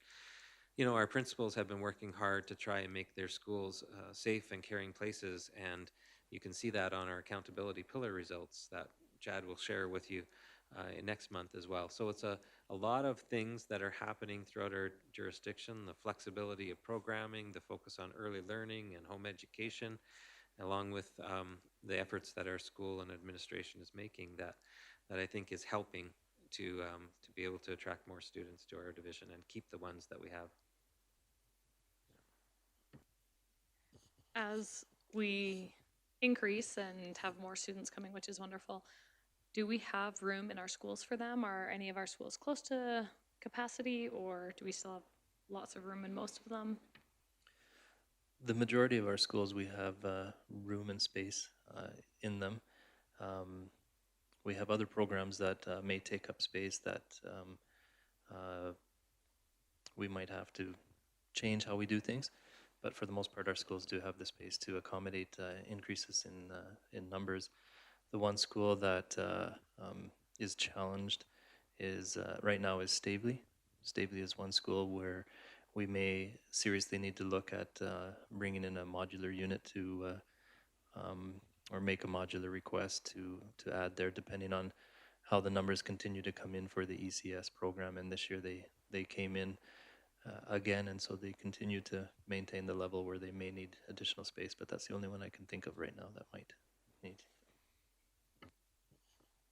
Is there any other questions for, yeah, Trustee Long? Wasn't Livingston our second on our list of Yeah. renovating, adding to? Yeah, it certainly is. And Chad just leaned over and said Livingston would be a close second with regards to his need of additional space. Modernization is different than a request for modular space. So a request for modular space may not be on our priority listing. It may be, it's through a different process that we go about requesting that. And that's a different process every year. So we're actually looking at right now that process opening up and starting, whereas our capital plan is in March and April. So Livingston continues to be in the same spot that it was on our priority as far as capital plan.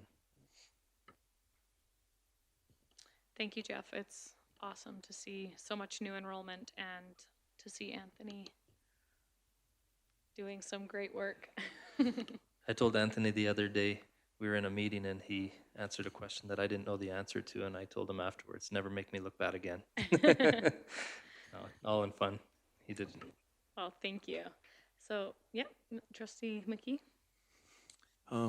With regards to the, you're talking about modules and that, in regards to the plebiscite that went through in Claresholm, the community voted in favor of the town borrowing $2.8 million to initiate the daycare and the preschool program.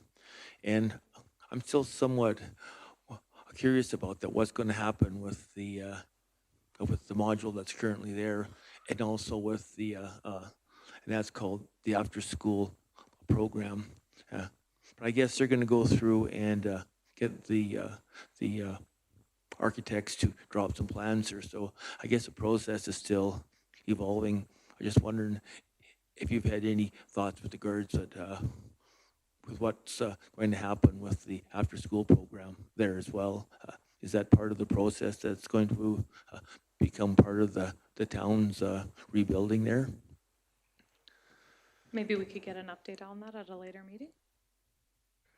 Sure. Yeah. I can respond to one component of that with regards to the current modular that's there.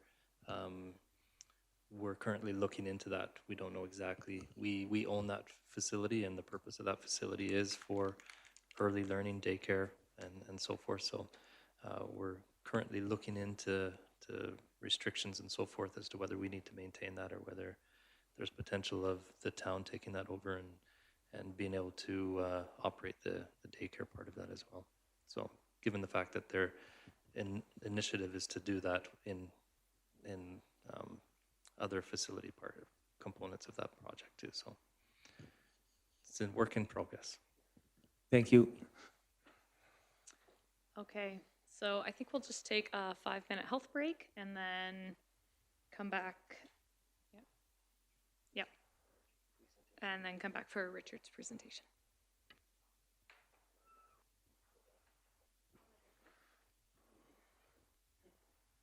So we're going to go ahead and have our presentation from Mr. Feller. Oh, right. So we have F1, which is the Wisdom and Guidance Council update. We're going to, can I make that motion? Does someone want to make the motion? Yep. We're going to make Brad's making a motion to table that until the policy committee has met. So all in favor? Thank you. And board policy 4 we already tabled. Okay, perfect. So we'll, yeah, and with the F3, we didn't have anyone send in any requests for professional learning at this point. So we'll just go ahead and go to our career practitioner report. Yep. Mm-hmm. There's the Indigenous Numeracy Day on this coming Friday. Do we have permission to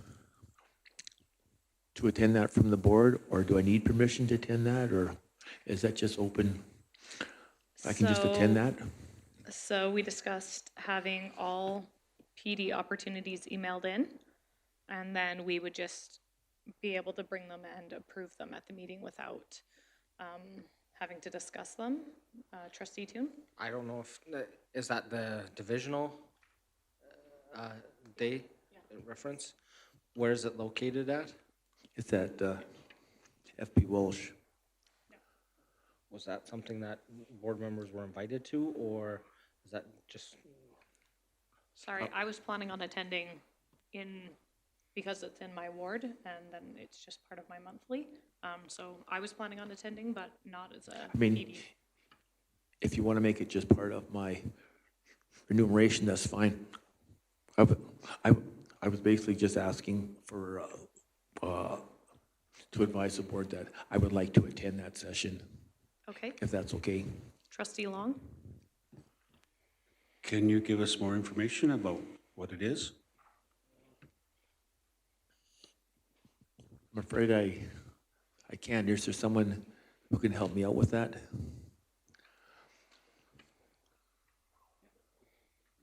Yeah.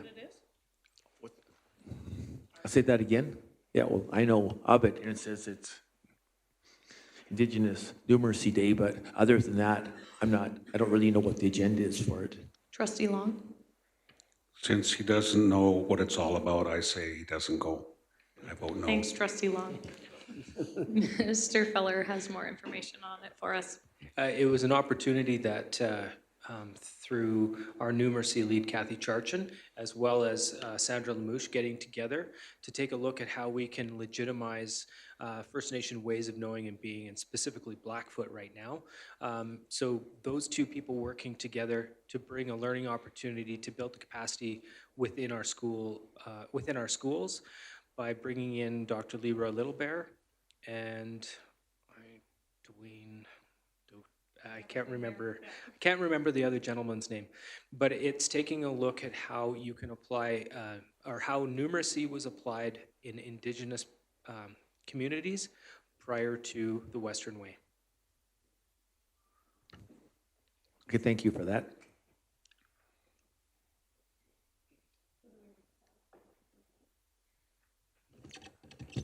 Okay,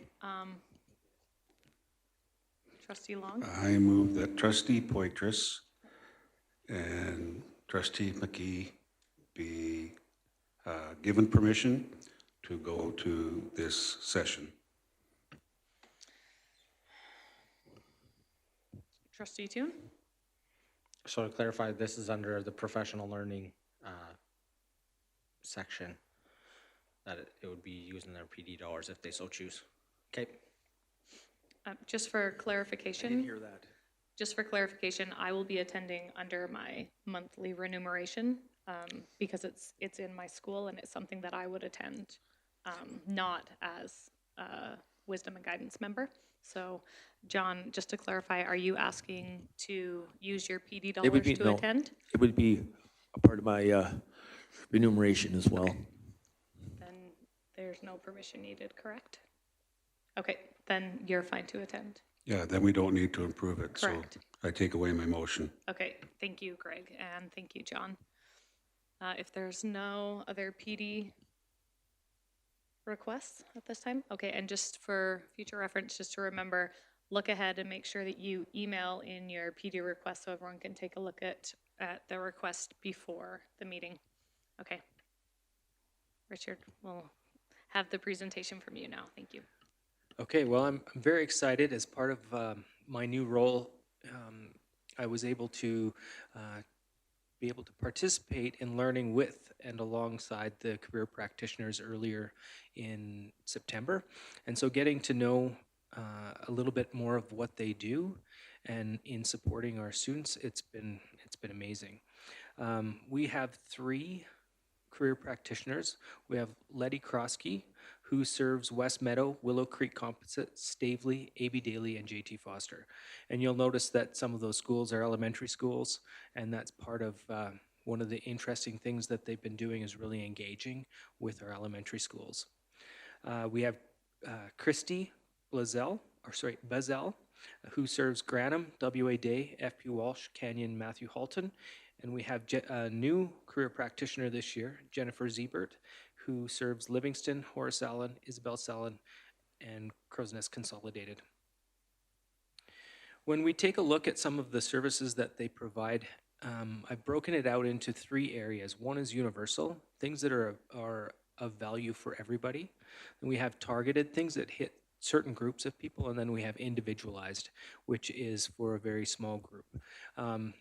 These are similar to what we do in learning support, and so I'm just going to make sure that everything that we articulate from learning services, you'll be able to see universal strategies, targeted strategies, and individualized strategies. So there's been a focus on working in classrooms, doing presentations and engaging students in upcoming events. They also have been assisting high school students in learning about and applying for scholarships. Lots of classroom visits to promote career services. Some of them have already presented career exploration activities and discussions to students in grades 2 through 6, both at Stavely Elementary and Isabel Salin. And this is something that all of them will do in their communities where they serve. They've been planning for, this is an exciting event that I think would be beneficial for all communities, but it's an event called It Doesn't Grow on Trees, and it's going to be something that's happening November 6th from 5 till 6:30 at Willow Creek Composite. It's about financing post-secondary education. So there'll be speakers to share information about RESPs, Alberta Student Loans and Grants, scholarships, highlighting local scholarships, and this is going to be a free event with dinner served, but registration required. They have been sitting down with their administrators, getting to know the needs of their buildings, to better understand each of the individual schools' needs, their goals in regards to career services, and how best to support students and staff in that area. They've been doing a lot of networking and collaborating with school staff and community members, and collaborating with counselors and youth workers to ensure well-rounded student support. So even though we have these career practitioners, they're not working in isolation, they're working collaboratively with other members of their school community. They advertise and promote all the great initiatives and programs available to our students via multiple platforms. So they do things like school announcements, newsletters, websites, social media, career services boards, that kind of thing. Some of them have been doing lunch hour workshops to address student needs that were indicated through one-on-one initial meetings. There's a lot of curriculum development for K-6 right now, and doing industry spotlights at the schools and implementing them throughout the year. Each of this kind of looks differently in each of our schools, but the intent and purpose is the same.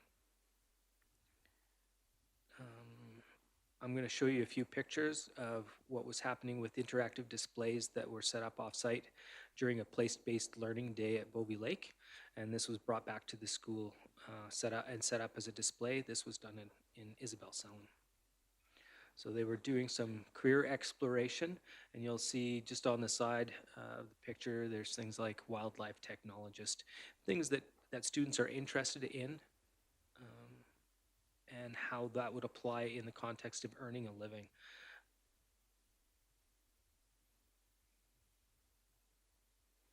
So moving on to the targeted types of activities, our career practitioners meet individually with all grade 12 students to start post-secondary applications, if that's what they're choosing to do.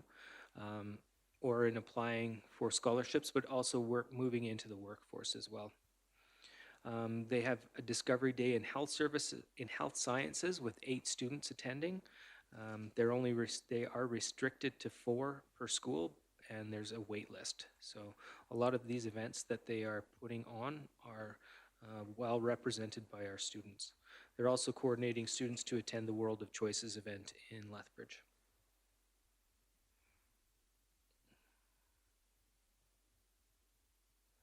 Transition meetings with grade 12 students are taking place, working towards implementing a 10 to 12 system to ensure that all aspects of career development are addressed over the course of 3 years. So trying to make sure that the program is not just a grade 12 thing, that we're really taking strides in supporting our students all the way through, because we know that they have to have certain milestones met before they can move on. This one was really interesting to me. I hadn't really thought about it from the specialized or individualized perspective. One of our career practitioners is working in conjunction with Foothills Inclusion to provide additional career development assistance to students with disabilities. And I thought that was just a really excellent way to be moving forward. Also working in conjunction with Prospect Youth Services to support 2 students who are living independently and working part-time to help them access government supports. So there's a wide range of services that our career practitioners do, and a lot of that is building those relationships with the outside community agencies to support individuals.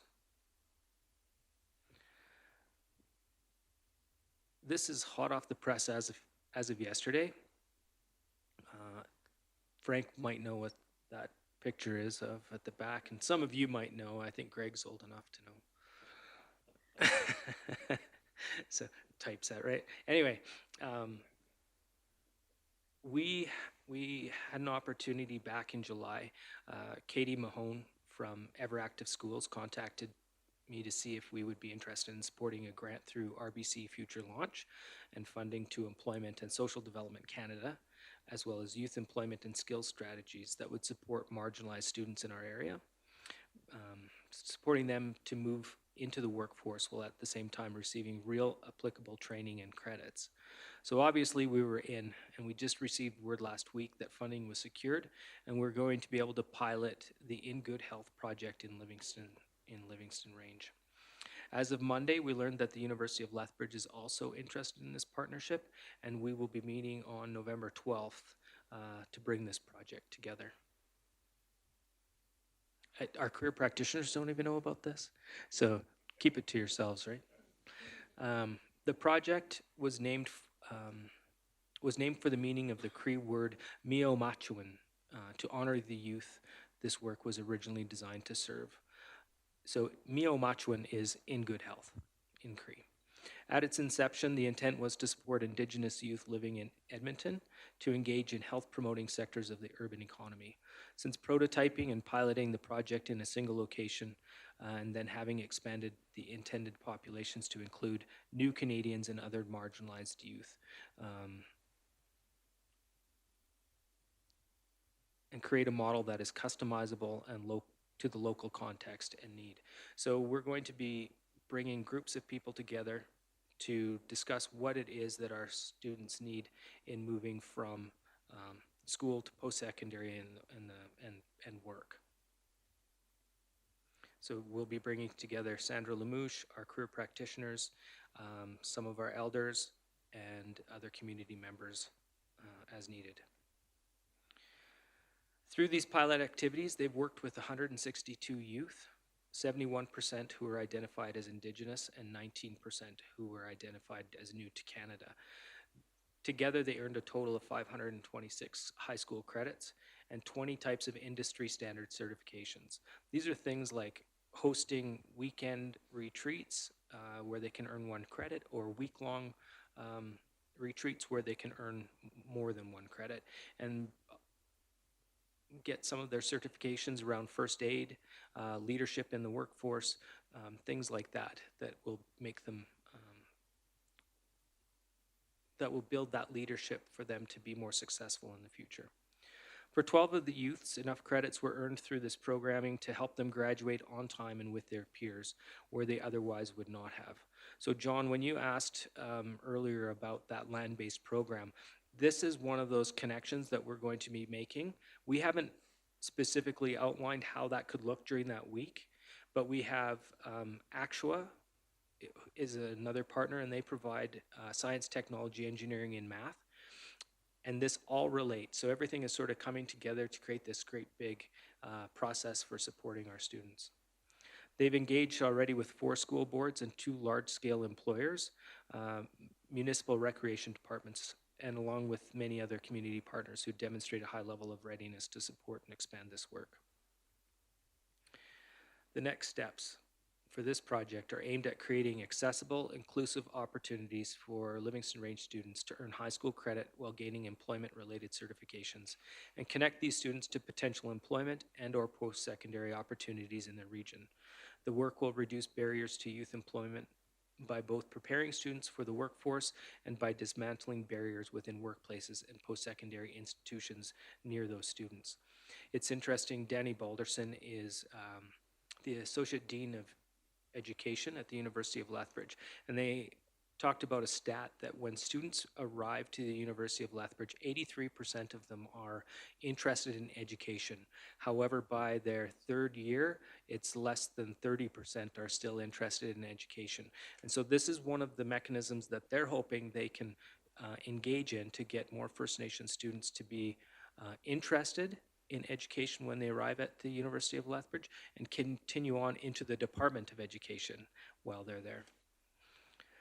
Armed with the experience of these successful pilot initiatives, this proposal seeks to expand the impact on even more marginalized and underserved youth across Southern Alberta by implementing In Good Health in partnership with Everactive Schools, the University of Lethbridge, and the Livingston Range School Division. Any questions? Trustee McKee? You've just blown me away. I mean, that is such a great program that you're just discussing right now. I can't thank you enough for what you do in regards to it. And of course, the Daryl and Chad as well, and Jeff as well. He's right there. But I mean, it's a great program. I think you're filling an itch, that was kind of missing, and I just can't thank you enough for being part of a program like that. Very fortunate to be part of an amazing team.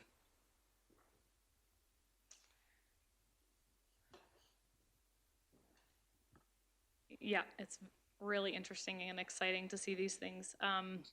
When I hear about our career practitioners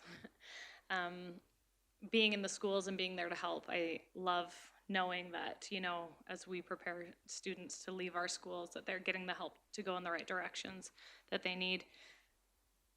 Do you think that with all of the projects that they're doing and talking with grade 2s and 4s and younger, that they will still have enough time to give those grade 10s, 11s, and 12s the focus and the time that they need to help them get set up on that path? Or do you think that they will be stretched?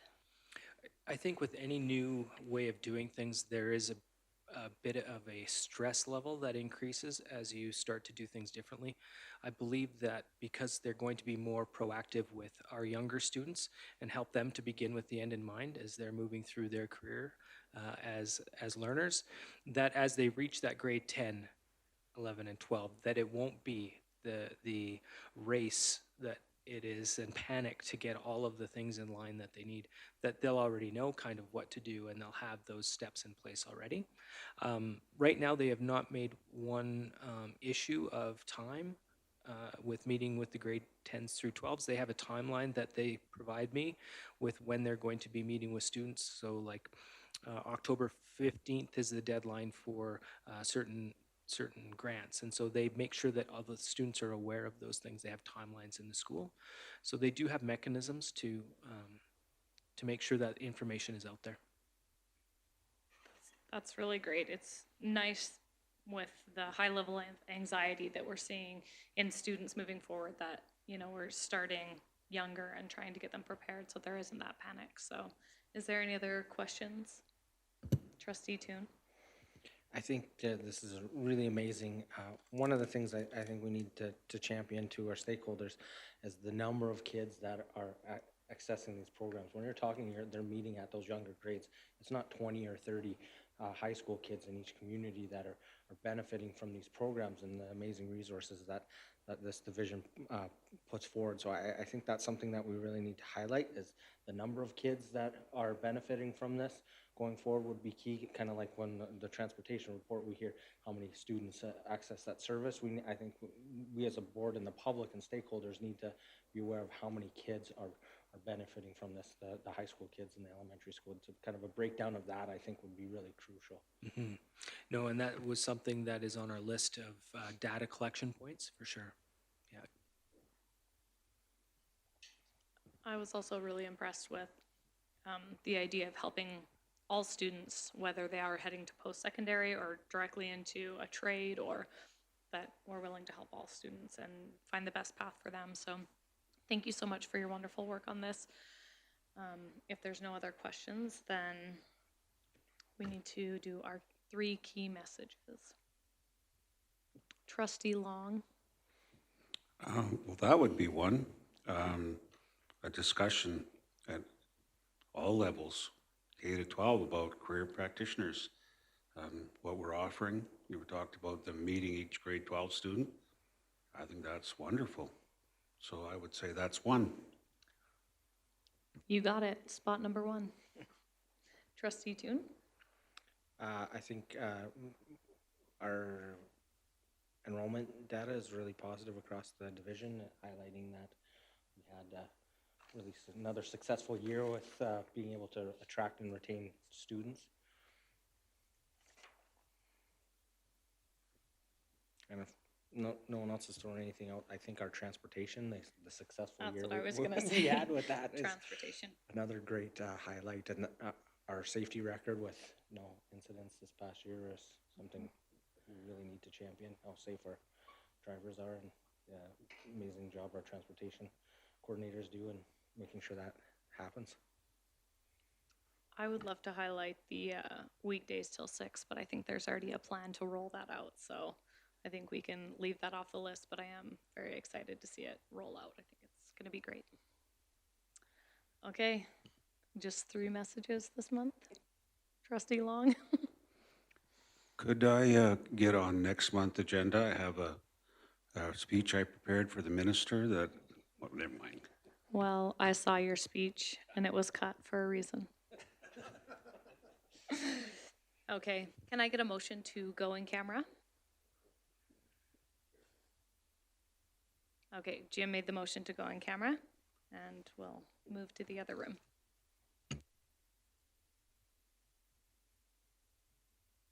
Can I get a motion to adjourn? Trustee Long, to adjourn at 4:36. Thank you.